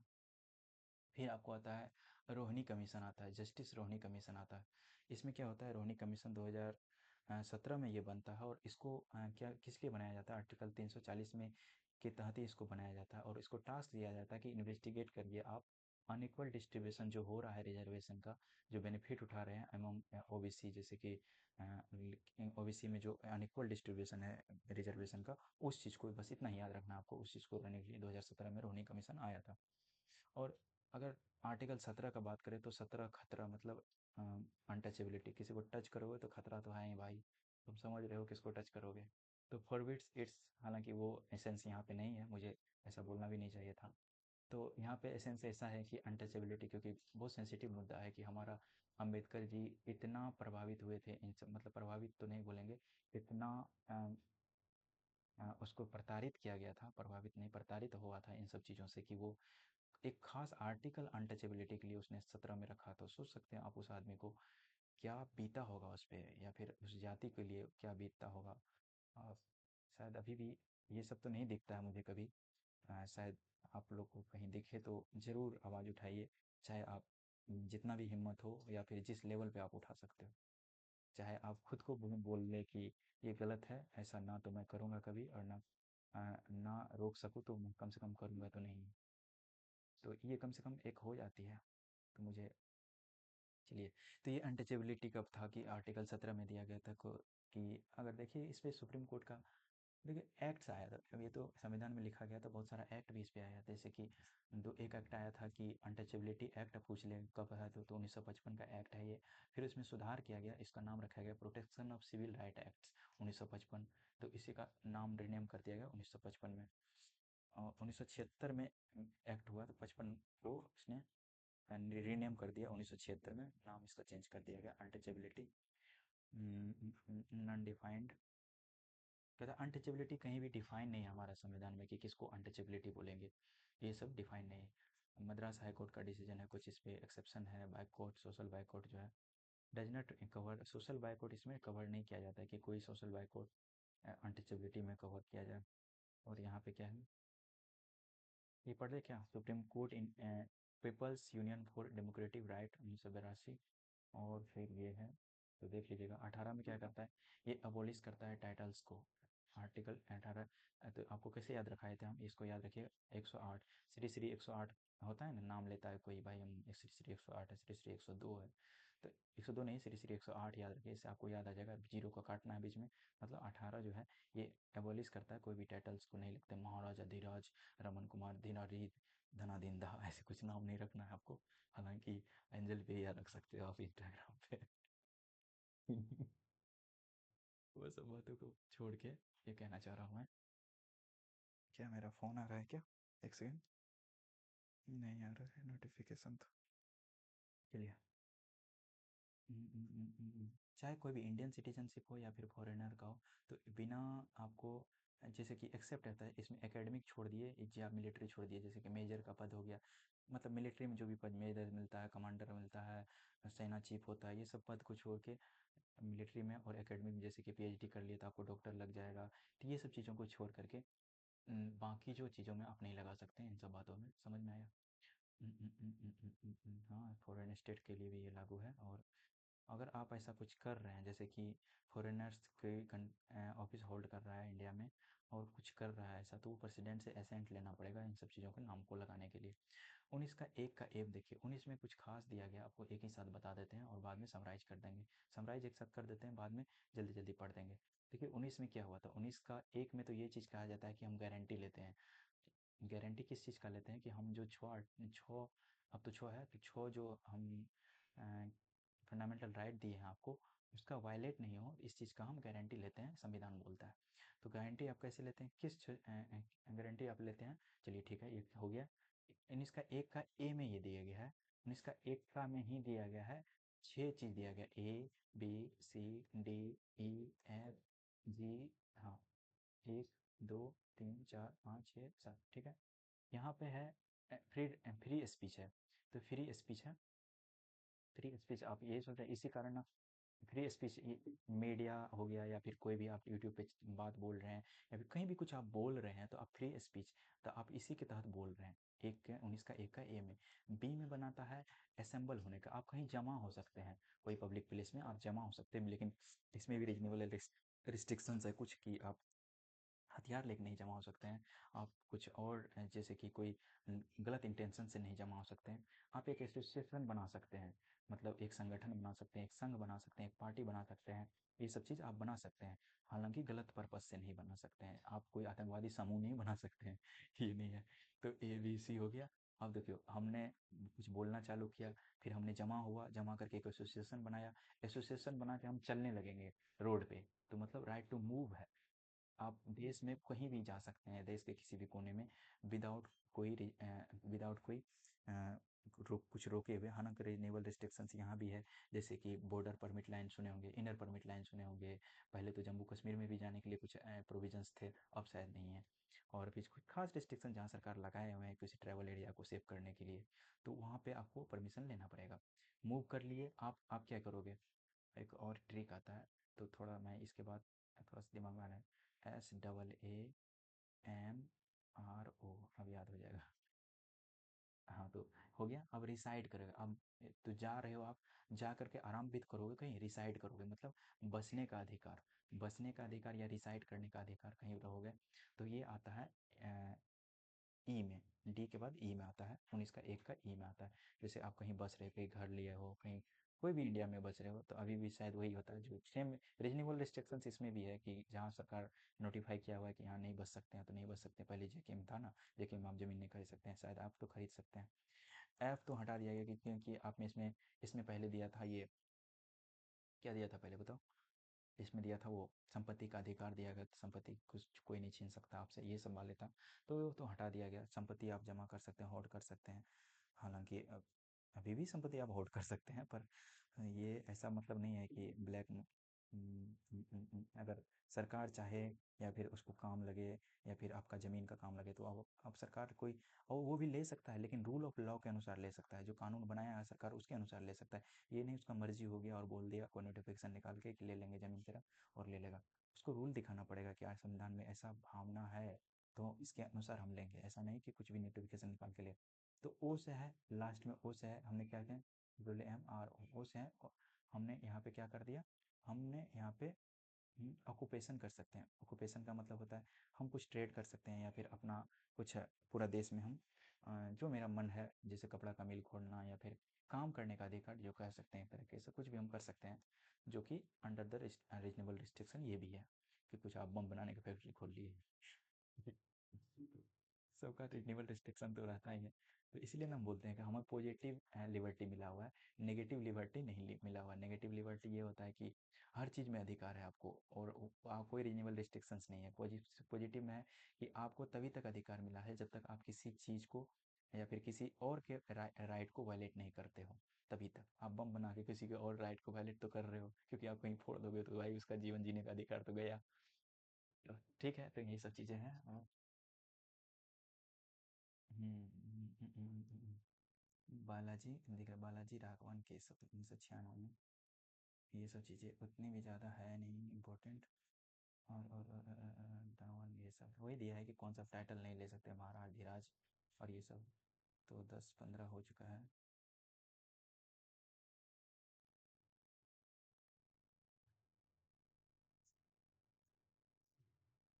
अब 19 का देखिए, एक में पढ़ते हैं कि यहाँ गारंटी लेता है सारे सिटीजन्स का, गारंटी तो all citizen the six right, ये सारे सिटीजन्स का गारंटी लेता है। 19 से 22 तक हम फ्रीडम के बारे में पढ़ते हैं। राइट टू फ्रीडम 19 से 22 तक में, 19 का एक देख रहे हैं अभी। ठीक, तो आपको पता है कि जैसे लीगल राइट के बारे में हम बताए थे, पहले डिस्कस कर चुके हैं, आप देख लीजिएगा ये सब चीज़। और यहाँ फिर क्या कह रहा है कि 20 और 21 can be enforce even against private party and then the state and its Supreme Court has ruled that the fundamental right under Article 19 और 21 can be enforced even against private parties। तो 19 और 21 जो है इन्फोर्स किया जा सकता है, fundamental right against enforcing against the private parties and the state other than the state. State के अलावा प्राइवेट पार्टी के खिलाफ भी, अगर ये अपने 19 और 21 को वायलेट कर रहा है आपका, तो उसके खिलाफ भी आप कोर्ट जा सकते हैं। ये मतलब मामला है, स्टेट ही नहीं है, सिर्फ स्टेट इम्पोज कर सकता है रीजनेबल रिस्ट्रिक्शंस, जो कि ये छो राइट को आपको सही से मेंशन हो ग्राउंड पे। और आर्टिकल 2 इस चीज़ का वर्णन करता है। आर्टिकल 2 मतलब 19 का 2। यहाँ पे कुछ दिया गया है, जैसे कि अगर हम बात करें तो इसको मिटाना थोड़ा मुश्किल है, क्योंकि मैंने पूरा का पूरा रट दिया है, घस दिया है। एक सेकंड, मिट जा भाई, मिट जा मिट जा मिट जा भाई, मिट जा मिट जा मिट जा, हाँ मिट जा मिट जा। चलिए, क्या है यहाँ पे, जैसे कि दिया है यहाँ पे 19 का एक का ए में दिया है। हाँ देखिए, आप जितना भी अधिकार सुने होंगे ना, जितना भी अधिकार आप सुने होंगे और जिसको जो आर्टिकल में पढ़े होंगे वो सही है। अगर आपको लगे कि ये कोई आर्टिकल में मुझे नहीं दिख रहा है ये अधिकार, और फिर भी ये अधिकार है 19 का, आप एक का ए मार के आ जाइएगा और आपका गलत नहीं होगा, सीधी सी बात है। क्योंकि बहुत सारा इसमें आर्टिकल बाद सुप्रीम कोर्ट जोड़ते जा रहा है, हर कोई डिसीजन में सुप्रीम कोर्ट ये चीज़ को जोड़ दे रहा है, जैसे कि right to propagate one's views as well as views at others, right to circulation सही है, right to freedom of press इसमें आ जाता है, जैसे कि कमर्शियल एडवर्टाइजमेंट आ जाता है, right to tapping the telephone, telephone tap कर सकता है, अगेंस्ट टेलीफोन मतलब टैप नहीं कर सकता कोई, ये है। राइट टू टेलीकास्ट है, गवर्नमेंट है no monopoly on the electronic media, पे कोई मोनोपोली नहीं है गवर्नमेंट का। और पॉलिटिकल पार्टी ऑर्गेनाइजेशन, ये right to know about the government activities, freedom silence, ये तो बहुत चीज़ें आती है इसमें, जैसे कि हम आपको ऊपर ऊपर पढ़ रहे हैं, जैसे कि पिकरिंग का आ जाता है, डेमोन्स्ट्रेशन, राइट टू डेमोन्स्ट्रेशन या पिकरिंग आ जाता है, राइट टू स्ट्राइक आ जाती है, एसेस द इंटरनेट आ जाता है। और film makers to exhibit their films, अपना दिखा सकता है वो। एक्सप्रेस जेंडर आइडेंटिटी, कुछ भी जेंडर आइडेंटिटी अपना दिखा सकता है वो। रिप्ले कर सकता है, राइट टू रिप्ले आंसर, एक तरह से ये भी है। Post information and videos internet social media पे, ये सब बातें करना। Choose the medium instruction of the primary school stage of the primary school, और वोट देने का अधिकार। Right to vote to know the right to vote to know the antecedents of the, देखिए वोट देने का अधिकार फंडामेंटल राइट नहीं है, याद रखिएगा आप। ये एक लीगल राइट है, जो कि कहाँ आता है, 325 और 326। लेकिन 326 में आप वोट देने का अधिकार, 325 में ये है कि किसी को वंचित नहीं किया जा सकता इलेक्टोरल रोल से, ये चीज़ें। Right to fly the national flag भी आपको होस्ट कर सकते हैं, ये सब चीज़ें दिया गया। 19 का 2 में है तो याद रखिएगा, 19 का 2 जब भी ये आर्टिकल आएगा ना, 19 का 2, 19 का 3, 19 का 4, 19 का 5, ये सब रीजनेबल रिस्ट्रिक्शंस के लिए बनाया गया है। तो कौन सा रीजनेबल किसके तहत ये दिया गया है। 19 का 1 का अगर बी आए तो फ्रीडम ऑफ असेंबली होता है। तो आप जैसे हम पढ़ा दिए थे, बी में असेंबल होने बताए थे, लेकिन पीसफुली आप असेंबल हो सकते हैं ऑन पब्लिक लैंड पे, जहाँ पे आपको परमिट दिया जाएगा कि यहाँ खड़ा हो, यहाँ पे आप असेंबल हो सकते हैं। डू नॉट प्रोटेक्ट वायलेट या फिर डिस्ट्रॉय, कोई भी लॉ रूल को आप वायलेट नहीं कर सकते हैं। Not include right to strike भी आप राइट डज नॉट, इसमें स्ट्राइक करने का अधिकार नहीं है। 3 में वही है रीजनेबल रिस्ट्रिक्शन, उसका भी ग्राउंड सेवरेनिटी एंड इंटीग्रिटी हो जाएगा, ये सब आएगा। अब ये सब चीज़ तो हट गया है, जैसे कि 144 सीआरपीसी था, 141 आईपीसी एक्ट था, ये सब चीज़ अब तो हम लोग न्याय संहिता पढ़ते हैं, वो सब में आ रहा है अब। 81 में जैसे कि आप बताए थे एसोसिएशन बनाने का अधिकार है, मतलब कोई भी सिटीजनशिप है उसको एसोसिएशन बना सकता है, कोऑपरेट कर सकता है, राइट टू फॉर्म फॉर्म कर सकता है, पॉलिटिकल पार्टी कंपनी कुछ भी खड़ा कर सकता है वो, इसमें उसका अधिकार है। 4 में फिर रीजनेबल रिस्ट्रिक्शन, आपको पता है जब भी ये एक को छोड़ के 2, 3, 4, 5 जैसे आएगा तो रीजनेबल रिस्ट्रिक्शन का ही बात करेगा ये। सुप्रीम कोर्ट ये सब चीज़ें देख ले सकते हैं। 19 का 1 का डी में मूवमेंट के बताए थे। 5 में रीजनेबल रिस्ट्रिक्शन, फिर भी वही बताए रीजनेबल रिस्ट्रिक्शन। सुप्रीम कोर्ट ठीक है। इंटरनल फ्रीडम ऑफ मूवमेंट, हाँ एक दोनों में अंतर समझ लीजिए। 19 में ये दिया है कि आप कहीं भी देश में घूम सकते हैं, देश के अंदर आप कहीं भी घूम सकते हैं, उसमें कोई रोक टोक नहीं है आर्टिकल 19 के तहत। आप देश से बाहर कोई भी विदेश में कहीं भी आप घूम सकते हैं, वो आर्टिकल 21 के तहत डील किया जाता है, उसमें भी कोई भी रिस्ट्रिक्शन आपको नहीं दिया गया है। एक का सी में दिया गया, एक का डी नहीं, ई होगा ना, रेसिडेंस फ्रीडम ऑफ, ई दिया है ना, फ्रीडम आप कहीं भी बस सकते हैं, रिसाइड करना होता है, बस सकते हैं आप, ये दिया गया। कहीं भी देश में आप बस सकते हैं, लेकिन कुछ खास चीज़ों का ध्यान रखना पड़ेगा, जैसे कि आपको हम बताए थे कि जहाँ नोटिफाइड जगह है वहाँ पे आप नहीं कर सकते हैं खास चीज़ें करने के लिए, बसने के लिए। एक का जी में तो है वहाँ पे प्रोफेशन करना, कोई भी आप काम कर सकते हैं, ट्रेड कर सकते हैं, प्रोफेशन कर सकते हैं, वही चीज़। हाँ वेरी वाइड होता है, जिसका वेरी वाइड क्या था, covers all means of the earning one's livelihood, एक का सी में होता है। यहाँ भी रीजनेबल रिस्ट्रिक्शन का, इम्पोज रीजनल रिस्ट्रिक्शन का बात कर रहे हैं। देखिए हाँ अब आता है आर्टिकल 20 में, आते हैं यहाँ से पढ़ेंगे। प्रोटेक्शन इन रिस्पेक्ट ऑफ, आपको जो पहले हम एसेंस करके बता दिए गए ना, ये करके सामरो वाला करके है, तो बस वो देखना आपको, बाकी तो हम आपको यहाँ तक पढ़ ही दिए थे। तो 20 में आप देखिए, आर्टिकल 20, 20 देखिए आप क्या है। 20 में है कि अगर आपको प्रोटेक्शन चाहिए, protection in respect to the conviction और ऑफेंसेस, आपने कोई ऑफेंस किए हैं, कन्विक्शन ऑफ ऑफेंस, आप आरोपित हैं किसी मामले में, तो आपको जो है उसमें कुछ मतलब प्रोटेक्शन, आपको संरक्षण मिलेगा। कैसे, तो वो देखिए, कन्विक्शन फॉर ऑफेंसेस ना, protection in respect for conviction for offences, कोई कन्विक्ट, आप कन्विक्ट हो गए हैं ऑफेंस के लिए, तब आपके लिए है ये। आप कोई चीज़ मामले में कोई कोई कर दिए हैं कोई क्राइम, तब के लिए है ये। इसमें 3 चीज़ें आता है, ए बी सी करके। ए में याद रखिए नो एक्स फैक्टो लॉ, इसमें है कि आपको उसी के अनुसार तब सज़ा मिलेगा जो कि जो तभी का कानून है, वर्तमान में जो कानून चल रहा है उसके अनुसार ही सज़ा मिलेगा, वर्तमान कानून, ए मतलब।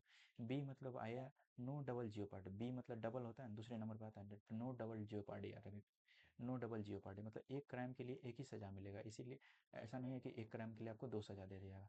तीसरा में दिया है कि self incrimination, no self incrimination, self करके याद रखिए बस। तो तीसरा मतलब सुने होंगे कि तीसरा आदमी तुम्हारे बारे में क्या बोलता है, कोई फर्क नहीं पड़ता है, तो मतलब तुम्हारे बारे में तीसरा आदमी, मतलब सी तीसरा आदमी तुम्हारे बारे में, याद हो गया सेल्फ, बस एसेंस याद रखिए भाई, बस सेल्फ।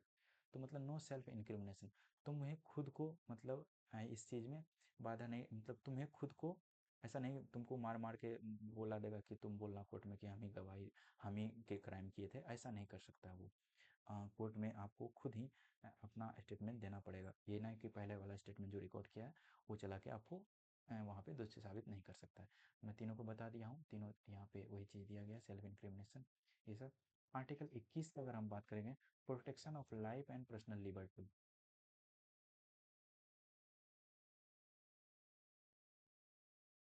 अरे यार, एक सेकेंड क्या ही बता दिया हम आपको। 19 का 1 का एम है, ये चीज़ देख लीजिए आप, ये चीज़ 19 का 1 का एम है, supreme health the freedom of speech institution. Freedom of speech में ये सारा चीज़ आता है, जितना चीज़ हम आपको बताए। और औला बोला कानून जो है, मतलब जो है, नहीं सुने होंगे कभी आप कि राइट टू, आपको स्नान करने का अधिकार है, आपको सोने का अधिकार है। ये सब चीज़ 21 में आता है। सॉरी माफ़ कीजिएगा, मुझे 19 का एम नहीं आता, वो चीज़ 21 में आता है। क्योंकि यहाँ भी देखिए बड़ा सा दिया है, यहाँ देखिए बड़ा सा एक दिया है 38 ठो कानून का, और भी है इसमें। तो ये सब चीज़ है, 19 21 में आता है ये सब। 21 में अगर हम बात करें ड्यू प्रोसेस है, ये देख लेते हैं ना। देखिए ये आगे आएगा, हम देखेंगे आगे, ये चीज़ आगे आएगा। तो सबसे पहले आर्टिकल 21 में देखते हैं। गोपालन केस हुआ था 1950 में। इसने ये बताया था कि, एक सेकेंड भी रुकिएगा आप मुझे, हाँ चलिए ठीक है। Protection under article 21 available against. देखिए गोपालन केस में क्या होता है, सुप्रीम कोर्ट नैरो व्यू लेता है आर्टिकल 21 का, ज़्यादा इसमें डीप में नहीं जाता है। कि उसने बताया था कि जो कानून बना हुआ है पहले से, उसके अनुसार ही हम फैसला देंगे। और फिर एक और केस आता है बाद में, याद रखिए गोपालन केस, जो कानून पहले से बना हुआ है उसके अनुसार फैसला देंगे, ये है। और वो रूल फिर एक नैरो व्यू, तो deep view Menaka Gandhi case 1978 में लेता है। और यहाँ पे क्या कहता है, हम जो कानून बना हुआ है, क्या वो कानून सही बना हुआ है, ये भी चेक करेंगे। Due process of law check करेंगे। यहाँ पे ड्यू प्रोसेस ऑफ लॉ का पहला बार जिक्र होता है 1978 में, जो कि यूएस के संविधान में लिखा गया है ये सब चीज़। और पर्सनल लिबर्टी की बात कर ले तो ये पर्सनल लिबर्टी 1900 पहले की बात है ये ना, रिलेटिंग टू द पर्सन और the body of the individual, personal liberty ये होती है। तो आप समझ गए ड्यू प्रोसेस ऑफ लॉ क्या था, ये सब चीज़ दिया गया है। Personal liberty, right to life, ये सब चीज़ दिया गया है।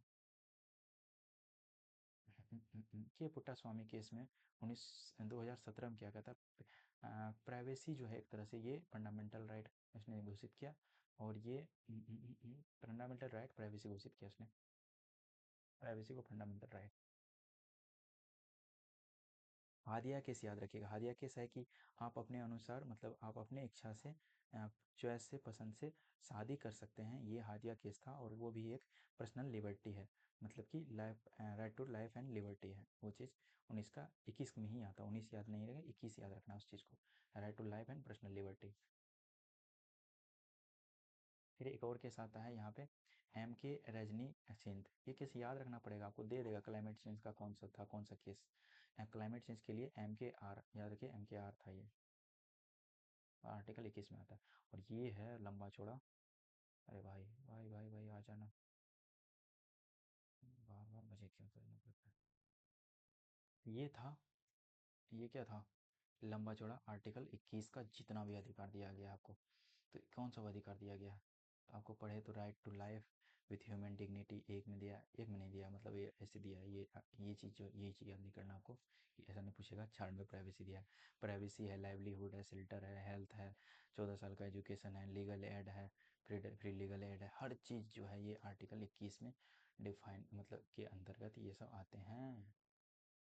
आया, देख लीजिएगा आप। इधर भी देख लेते हैं, राइट टू स्लीप बताया था आपको, अगेंस्ट बार फिल्टर। और ये फिर आता है अपॉर्चुनिटी बुरियल और क्रिमिनेशन का अधिकार, सब कुछ। आर्टिकल 21 का एक अगर हम बात करें तो इसमें करता है, इंसर्ट करता है, इंसर्ट बाय द 86वां। और यहाँ पे एजुकेशन आपको याद बात करने थे, 86 में आपको एजुकेशन याद करने बोले थे। सी एजुकेशन याद कर लें, 2002, हर चीज़ इसमें डिफाइन हो जाएगा। एजुकेशन आपने याद कर लिया तो एजुकेशन आपको, जैसे कि 6 से 14 तक के बच्चे को एजुकेशन का शिक्षा दिया जाता है, 21 का एक आता है सब, फ्री लीगल फ्री शिक्षा दिया जाए, कंपलसरी है वो एजुकेशन।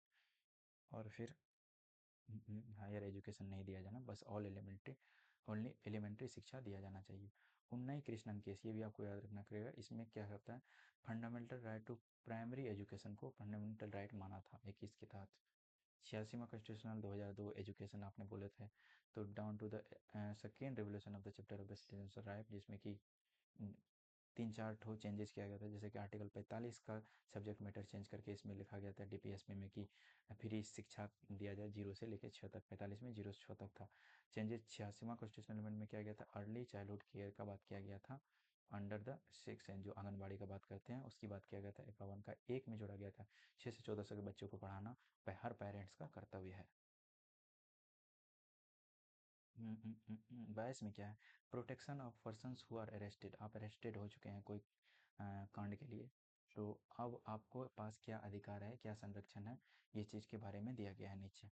देखिए दो तरह का आपको लिया, दो तरह से आपको जेल गया होगा, या तो प्रिवेंटिव डिटेंशन लिया होगा आपको, या प्यूनिटिव डिटेंशन है। प्रिवेंटिव डिटेंशन ये होता है कि उसको पता है कि कुछ कांड जैसे कि आप पे शक है, पहले आपने कोई क्राइम करे हैं, क्राइम हो सकता है, और कहीं क्राइम हो गया और आप उसमें वहाँ उस लोकेलिटी में थे, तो आपको प्रिवेंटिव डिटेंशन के तौर पे वहाँ पे ले लिया जाएगा अंदर। और प्यूनिटिव डिटेंशन ये होता है कि जिसमें आप पे शक है, मतलब कि शक नहीं, प्यूनिटिव डिटेंशन ये होता है कि एक आपने क्राइम करा है, तब आपको डिटेंशन, अब जान रहा है ये सब चीज़ें कि हाँ भाई तुमने करी है, तो प्यूनिटिव डिटेंशन होता है। प्रिवेंटिव डिटेंशन में ये होता है कि उसमें ट्रायल नहीं चलाया जाएगा, कोई कोर्ट में ट्रायल नहीं चलाया जाएगा, क्योंकि आपको पता है उसको शक है सिर्फ, तो कोई ट्रायल उस पर नहीं चलेगा, कन्विक्शन बाय कोर्ट हो जाएगा, conviction by court, and conviction court के द्वारा कन्विक्ट किया जाएगा। और लेकिन इसमें जो है ट्रायल भी चलेगा और कन्विक्शन भी हो जाए, आरोप लगेगा कोर्ट के द्वारा। और 21 का 22 का एक में दिया गया कि 24 घंटे के भीतर कोई कोर्ट मजिस्ट्रेट के अंदर आपको ले ले जाना पड़ेगा, और इन्फॉर्म किया जाएगा ग्राउंड ऑफ अरेस्ट को, किस ग्राउंड पे आपको मतलब अरेस्ट किया है। अगर ऑर्डिनरी लॉ के तहत, अंडर एन ऑर्डिनरी लॉ के तहत आपको कोई वो डिटेन किया है, तो आपको ये सब चीज़ करना पड़ेगा। ऑर्डिनरी लॉ नहीं है, जैसे कि कोई स्पेशल है कि आतंकवाद का कोई, मर्डर का कोई चार्जेस है, तो ये सब चीज़ें वायलेट कर दिया जाता है और सीधे आपको जेल या फिर कोर्ट के पेशी, क्या पेशी होते हैं। दो में दिया है प्रिवेंटिव डिटेंशन, याद रखिएगा प्रिवेंटिव डिटेंशन 22 का दो में चीज़ को दिया गया है। हम्म, हम्म, हम्म, और यहाँ भी ये है कि आपको प्रिवेंटिव डिटेंशन में 3 महीना से भी ज़्यादा आपको कोई प्रिवेंट नहीं किया जा सकता। तो जब तक हालांकि अगर कोई सुप्रीम हाई कोर्ट का जज का जो एक पैनल बैठता है, एडवाइजरी बोर्ड सब ये बैठता है, अगर बोल दे ये कि उसको रखा जाए 3 महीना से ज़्यादा, तभी आपको वो 3 महीना से ज़्यादा कोई रख सकता है। इसलिए आप सुने होंगे गाँव में ज़्यादा जमानत 3 महीना में होता है। क्यों होता है? क्योंकि 3 महीना में रखे रहता है कोई जेल में, और फिर उसको छोड़ दिया जाता है, अब बाकी ज़्यादा मामला कोर्ट में जाता नहीं है।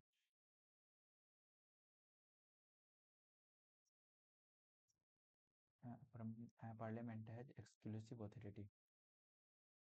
पार्लियामेंट के पास एक्सक्लूसिव अथॉरिटी क्या है कि वो जो है कानून बना सकता है, preventive detention with respect to defence, foreign affairs and the security of India. Law the preventive detention with to make a law preventive detention with respect to, कोई भी प्रिवेंटिव डिटेंशन के तौर पे वो कानून बना सकता है, डिफेंस के तौर पे, फॉरेन अफेयर्स, ये सब चीज़ को बचाने के लिए। But parliament and state legislature can concurrently make a law preventive detention for security of the state, maintenance of no democratic countries. ये सब चीज़ें रहने दीजिए, और आर्टिकल 22 का 5 में पढ़ते हैं। 22 का 5 में क्या कहता है? प्रिवेंटिव डिटेंशन राइट दिया है, opportunity of representation and protection of terrorism act, जो है prevention of terrorism act POT 2002 का एक्ट था, बस इतना ही याद रखिए आप। टेररिज्म एक्ट 2002 आया था, उसी में टेररिज्म एक्ट में ही क्या था, वो एक तरह से वो जो पॉकेट वीटो था, पॉकेट वीटो का यूज हुआ था। पॉकेट वीटो का यूज देखिए पोस्ट ऑफिस वाला में हुआ था। टेररिज्म एक्ट में ज्वाइंट सीटिंग बैठा था, याद रखिए joint sitting. Right against exploitation 23-24, 23 में मजदूर वाला, 24 में बच्चे वाला बात आपको पता होगा। Right to available with the citizenship और नॉन सिटीजनशिप, द सबको ये अवेलेबल है। 23-24।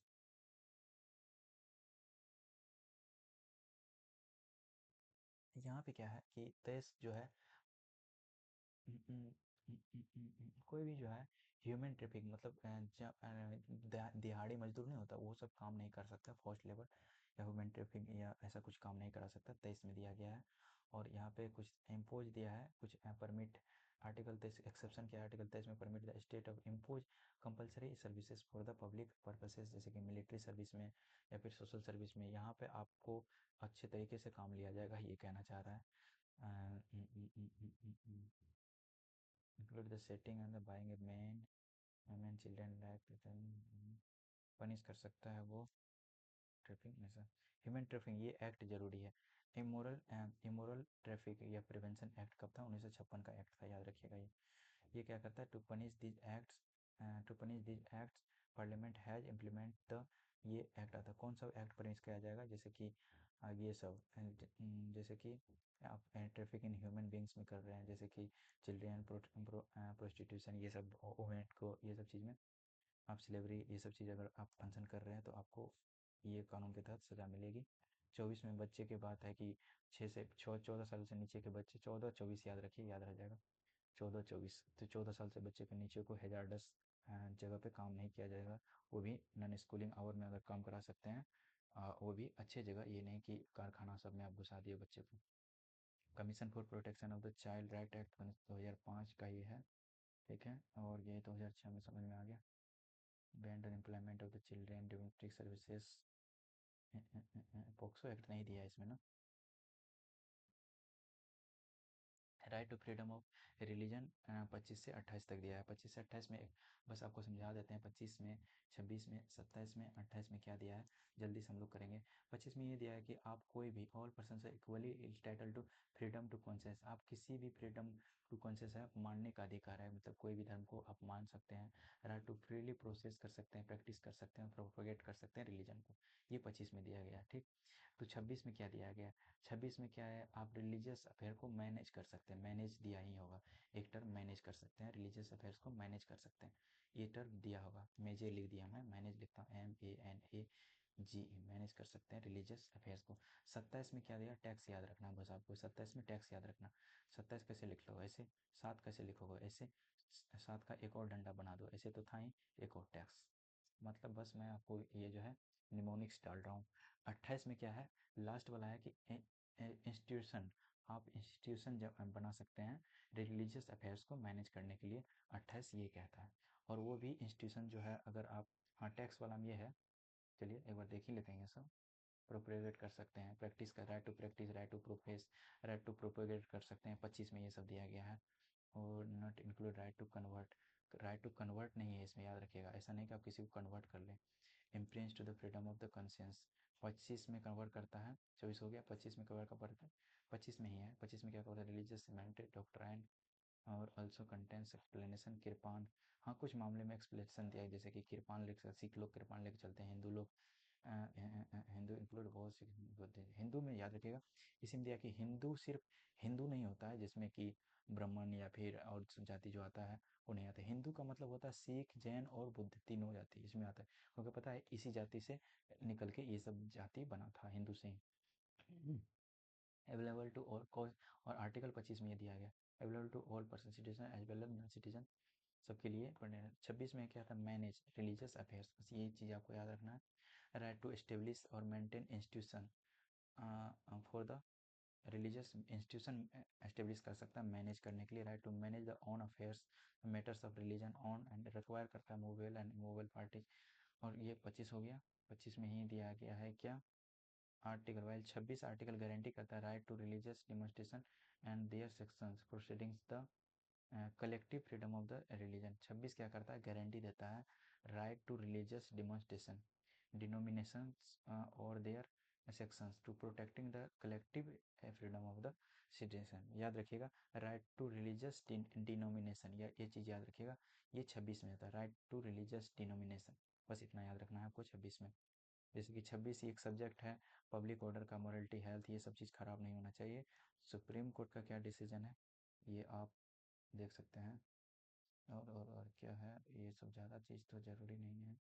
27 में है टैक्सेशन, आपको बताए थे, freedom from taxation for the promotion of religion, religion को प्रमोट करने के लिए वो टैक्सेशन का है यहाँ पर, नो पर्सन टैक्सेशन का इशू दिया गया यहाँ पर। No person shall be compelled by to pay, किसी को ऐसा नहीं कह सकते हैं कि तुम टैक्स दो या फिर पे करो, any taxes for the promotion और the maintenance of any particular religion और the religious denomination, freedom from taxation.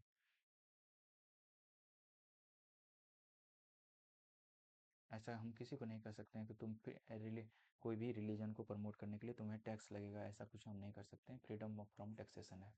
समझ में आया।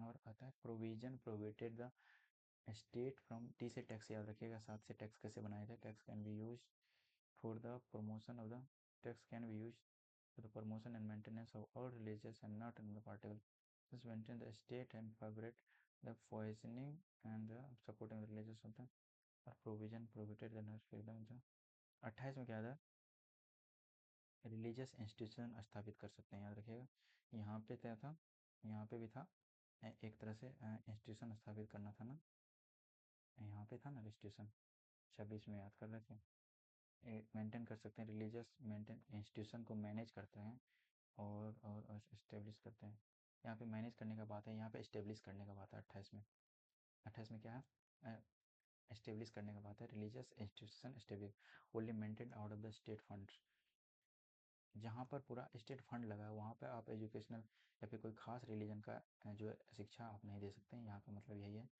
और 28 में क्या आता है 4 type of the educational institution आप बना सकते हैं कौन सा टाइप ये पढ़ सकते हैं जो कि फुल्ली मेंटेन होगा स्टेट के द्वारा ओनली मेंटेन बाय स्टेट होगा एडमिनिस्ट्रेड बाय स्टेट होगा एस्टेब्लिश अंडर द स्टेट होगा या फिर रिकॉग्नाइज बाय स्टेट या फिर receiving aid from the state ऐसा कुछ 29-30 में आपको पता है कि यहाँ पे कि एजुकेशनल राइट का हम बात करते हैं कल्चरल एंड एजुकेशनल राइट 29 में क्या कहता है protection of interest of minorities minorities के प्रोटेक्शन में ये बात है 29-30 माइनॉरिटीज़ के लिए दिया गया है आपको पता है और any section of the citizen जो है इस चीज़ को अप्लाई कर सकता है जिसका कि डिस्टिंक्ट अलग लैंग्वेज है स्क्रिप्ट या कल्चर है उस चीज़ को बचाने के लिए वो right to converse conserve right to conserve है वो राइट टू कंजर्व है मतलब बचा सकता है इस चीज़ को right to citizen as a individuals ये दिया 29 में क्या रिलीजियस माइनॉरिटीज दिया गया grants protection grant protected by the both religious minorities and linguistic minority religions minority और लिंग्विस्टिक माइनॉरिटी दोनों का बात करता है article 29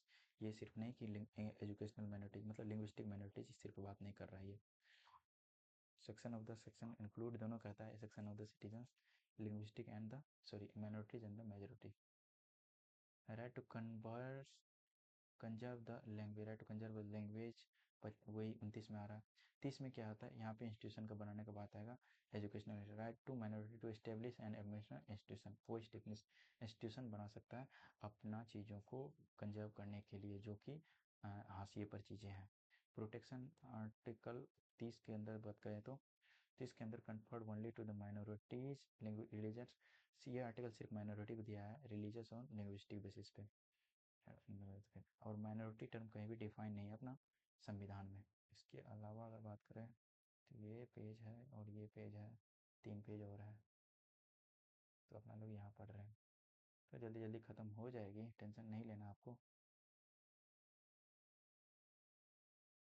right the right under the article 30 from the right to minority impact करता है फिर add seeking for recognition seeking for ये सब चीज़ें दिया गया है आपको 30 बता दिया 32 जरूरी है सबसे ज़रूरी आपको 32 पढ़ाते हैं 32 क्या है 32 में सुप्रीम कोर्ट रेट जारी करता है सुप्रीम कोर्ट अगर कोई चीज़ का वायलेट होता है या फिर वायलेट नहीं भी हो अगर वो रेट जारी करने का अधिकार है और इसी से ही फंडामेंटल राइट का रक्षा होता है इसी को ही जो है वो भीमराव अम्बेडकर जी बोले थे कि ये कॉन्स्टिट्यूशन का क्या है ये कॉन्स्टिट्यूशन का सोल है कॉन्स्टिट्यूशन का ये सोल है तो उस कॉन्स्टिट्यूशन का सोल किसको बोलते हैं याद रखिएगा वो है फंडामेंटल राइट मतलब जो जारी करता है रीट जारी करता है सुप्रीम कोर्ट आर्टिकल 32 के तहत वो है सोल आवाज़ तो कम नहीं आ रही होगी आप लोगों को एक सेकंड चेक कर लो अब ठीक आवाज़ जा रही है ना तो ये आवाज़ क्यों नहीं ठीक जा रही है मुझे अब आवाज़ जा रही होगी आपको है ना आवाज़ कैसी जा रही है अभी कम या ज़्यादा ज़्यादा कम तो ठीक है अब ठीक है आवाज़ का कंप्लेंट बहुत आता है चलिए अब ठीक है 1.5 घंटे का लेक्चर करीब करीब हो गया है 1.5 घंटा में खड़े हो जाएगा 7 मिनट में तो ख़त्म हो ही जाएगा सुप्रीम कोर्ट जो है वो आर्टिकल 32 के सुप्रीम कोर्ट आर्टिकल 32 को बेसिक फीचर मानता है कॉन्स्टिट्यूशन का मतलब इसमें कोई चेंजेस नहीं वायलेशन ऑफ फंडामेंटल राइट को एक शब्द याद रखिए SQN सीने क्यू नॉन यही पूछेगा तो अगर president can suspend the right to move in a court अगर वो इमरजेंसी का है 367 के तहत लगा है तो कोई भी कोर्ट जाने का अधिकार को वो वायलेट कर सकता है और क्या कहता है इन्फोर्समेंट ऑफ फंडामेंटल राइट जिसमें supreme court original but the executive होता है कंकरेंट विद द ये कह रहा है कि ये जो है रीट जारी करने का सुप्रीम कोर्ट 32 के तहत रीट जारी करता है और हाई कोर्ट जो है 226 के तहत रीट जारी करता है। और याद रखिएगा सुप्रीम कोर्ट का रीट जारी करने का अधिकार नैरो है, लेकिन हाई कोर्ट का रीट जारी करने का अधिकार वाइड है। क्यों वाइड है? क्योंकि ये लीगल राइट के लिए भी रीट जारी कर सकता है और फंडामेंटल राइट के लिए भी रीट जारी कर सकता है। लेकिन article 32 can not be invoked in determine the fundamental right unless the directive infringe. Ambedkar इसको सोल बोले थे, अम्बेडकर जी। और फिर रीट्स का अगर बात करें टाइप एंड स्कोप्स, क्या सब रीट हैं? सबसे पहले तो 5 रीट होते हैं, आपको पता होना चाहिए कौन सा है, रटे होने चाहिए पांचों REET.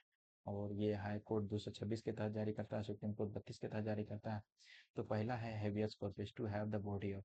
To have the body का इसका मतलब ये है कि अगर पर्सन कोई अनलॉफुल तरीके से डिटेन किया गया है तो उसको 24 घंटे के भीतर जो है कोर्ट के सामने पेश किया जाना चाहिए, ये सब चीज़ें दिया गया है। मेंडामस कहता है वी कमांड, हम आपको आदेश देते हैं। क्या आदेश देते हैं? कि ये कोई भी पब्लिक अथॉरिटी को कोर्ट जो है वो आदेश दे सकता है कि आप लोअर कोर्ट को या फिर गवर्निंग बॉडी को कि उसका वो जो है काम क्यों नहीं कर रहा है या फिर क्यों इशू आ रहा है कोई भी काम में इस चीज़ के लिए। फिर प्रोविज़न का बात करें तो प्रोहिबिशन, तो फॉरबिड, प्रोहिबिशन का मतलब मनाही करना, प्रोहिबिट करना। ये लोअर कोर्ट के लिए होता है। हायर कोर्ट लोअर कोर्ट को जारी करता है या फिर ट्रिब्यूनल्स के लिए जारी करता है। अगर वो कोर्ट अपना जुरिस्डिक्शन से बाहर जाके कोई फैसला दे रहा है तो उसके लिए ये प्रोहिबिशन जारी करता है और उसको क्वेश कर देता है। क्वेश मतलब उसके डिसीजन को क्वेश करता है, ये याद रखिएगा। और फिर सरसरी होता है। ये सरसरी में होता है कि अगर कोई डिसीजन दे रहा है, कोई कोर्ट लोअर कोर्ट डिसीजन दे रहा है, हायर कोर्ट से नीचे जो लोअर कोर्ट होता है वो डिसीजन दे रहा है, तो वो हायर कोर्ट बोल सकता है कि तुम अपना डिसीजन को क्वेश करो और वो केस को खुद अपने पास बुला करके उस पर डिसीजन दे सकता है। ये होता है सरसरी। आप पांचों देख लिए? नहीं, चार देखें। फॉर वारंटो देखना है। By what, by what warrant, किस अथॉरिटी से, बाय वाट अथॉरिटी। अगर कोई रीट ये चैलेंज करता है legality of the persons claim to the public office, अगर पब्लिक ऑफिस में कोई बैठा है तो किस अथॉरिटी से वो बैठा है, इस चीज़ को वो चैलेंज कर सकता है। समझ में आया? फिर आता है between the writ jurisdiction the supreme court the high court. आपको पहले हम बता दिए कि आर्टिकल 226 में हाई कोर्ट, 32 में सुप्रीम कोर्ट, और इसका रिट जारी ज़्यादा वाइडर होता है, इसका कम वाइडर होता है। ये वाइडर होता है, ये नैरो होता है। समझ में आया? और अमेंड करता है, अमेंड कह रहा हूँ, arm force and fundamental rights. देखिए arm force and fundamental right 33 से लेके 35 तक आता है। 33 में क्या आता है? मिलिट्री फोर्स आता है। 33 में फोर्स आता है। 33 में फोर्स याद रखिए, कोई भी पुलिस फोर्स हो गया या फिर कांस्टेबल हो गया, जो भी हो गया, तीनों सेवाएं हो गया। तो इसमें कैसे आता है? इसमें आता है, ऐसे कैसे याद रखोगे? तीन तीन तरीके का फोर्स होता है, जल सेना, नल सेना, वो जल सेना, जल जल सेना और थल सेना और वायु सेना, तीन तरह का होता है। तो तीन से याद रखिए 33। फिर एक 34 में आता है मार्शियल लॉ। 34 में आ गया मार्शियल लॉ। 34 में मार्शियल लॉ लागू होगा तो फंडामेंटल राइट सस्पेंड हो जाता है उन लोगों का। तो यही सब चीज़ है। और 35 में क्या है? 35 में ये चीज़ें हैं कि पार्लियामेंट लॉ ला सकता है फंडामेंटल राइट को चेंज करने या फिर उसमें अमेंडमेंट करने के लिए। 35 में यही है। तो ये तीनों चीज़ दिया गया है, आप पढ़ सकते हैं इस चीज़ को। कुछ खास नहीं है इसमें। अगर कुछ खास हो, मार्शल लॉ जो है, मार्शल लॉ क्या होता है? मार्शल लॉ रेफर करता है सिचुएशन जहाँ पे civil administration is run by the military. Civil administration politically run नहीं किया जाता, लेजिस्लेटिव नहीं द्वारा रन नहीं किया जाता, मिलिट्री द्वारा रन किया जाता है, जहाँ पर डिफरेंस फ्रॉम द मेंटेन कर सकते।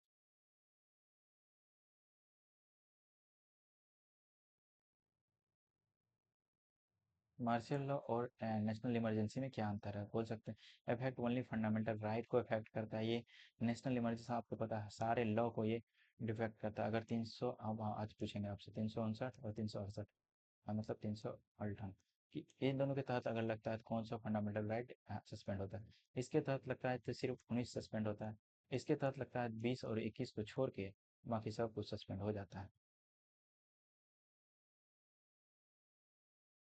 35 में दिया है कि पार्लियामेंट, जो ओनली पार्लियामेंट का पावर है कि वो लेजिस्लेशन कर सकता है या फिर कोई कानून बना सकता है। किसके तहत, किसके लिए? वो फंडामेंटल राइट में चेंजेस अगर कुछ करना है तो।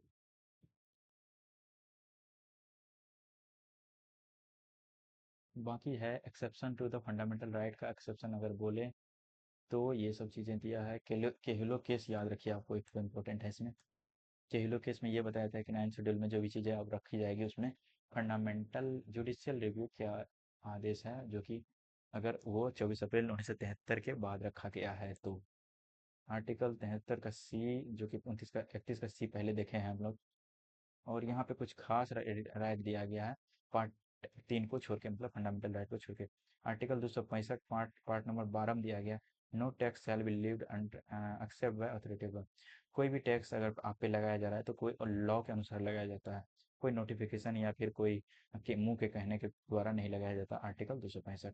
301 जो कि यहाँ पे फंडामेंटल राइट को लीगल राइट बना के रखा है, पार्ट नंबर 12 में आपको पता, no shall be deprive from the property sale. Property से किसी को या फिर सेविंग से किसी को अलग नहीं रखा जा सकता। 301 में पार्ट नंबर 13 में, trade commerce and intercourse through out the territory of the India shall be free. तो ट्रेड कॉमर्स आप कहीं भी कर सकते हैं, 301 में ये चीज़ दिया गया है।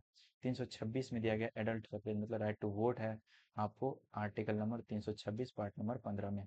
61 में ये दिया गया कि 1989 में lower the voting age of the election of the Lok Sabha and to legislative assembly.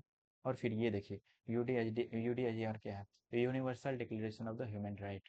Universal human right का डिक्लेरेशन कब हुआ था, यूएन द्वारा किया गया था इसका, जनरल असेंबली यूएन द्वारा 11 दिसंबर 1948 ईस्वी को, जिसमें 30 राइट को इसने एस्टेब्लिश किया as a human right, declaration as a human right, universal human right के रूप में। इसी को इम्प्लीमेंट करने के लिए हम कुछ कानून लाए, जैसे कि 26 में आपको पता है right to free elementary education हमने रखा। नहीं सॉरी, ये आर्टिकल 26 का है, कहाँ का आर्टिकल 26 का है,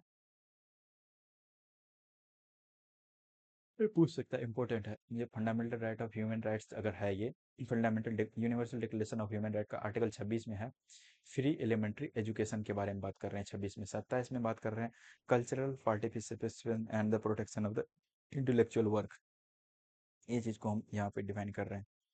और आर्टिकल 3 में क्या है, जस्टिस इक्वलिटी एंड लिबर्टी, ये तीन चीज को तीसरा आर्टिकल में डिफाइन कर रहे हैं। आर्टिकल 22 में क्या है, डीपीएसपी अलाइन किया जाता है। आर्टिकल 22 को ensuring social security of the justice fundamental duties दिया है 51 का, एक को इसमें हम शामिल करने के लिए चिल्ड्रेन को, ये बता रहा है कि अपना इंडियन में क्या किया हम उसके लिए। खत्म होता है यहाँ पे। कल से हम लोग डीपीएसपी को देखेंगे, और डीपीएसपी में याद रखिए, सबसे ज़्यादा इंपॉर्टेंट अगर राइट है तो दूसरा सबसे ज़्यादा इंपॉर्टेंट फंडामेंटल राइट है, तो दूसरा सबसे ज़्यादा इंपॉर्टेंट डीपीएसपी है। डीपीएसपी तो हम कहते हैं आज के दिनों में उससे भी ज़्यादा इंपॉर्टेंट हो गया, क्योंकि बहुत ज़्यादा इंपॉर्टेंट है, क्योंकि हर एक आर्टिकल यहाँ पे बहुत सारा इंपॉर्टेंट आर्टिकल है यहाँ पे दिया जाता है। फिर ड्यूटीज, और ड्यूटीज का बात करें तो ड्यूटीज भी आगे का 2 चैप्टर बहुत ही इंपॉर्टेंट है यहाँ पे। फिर है फेडरल डायनामिक्स इन इंडिया, अलग अलग चीज़ें हैं, फिर देखेंगे अपना लोग।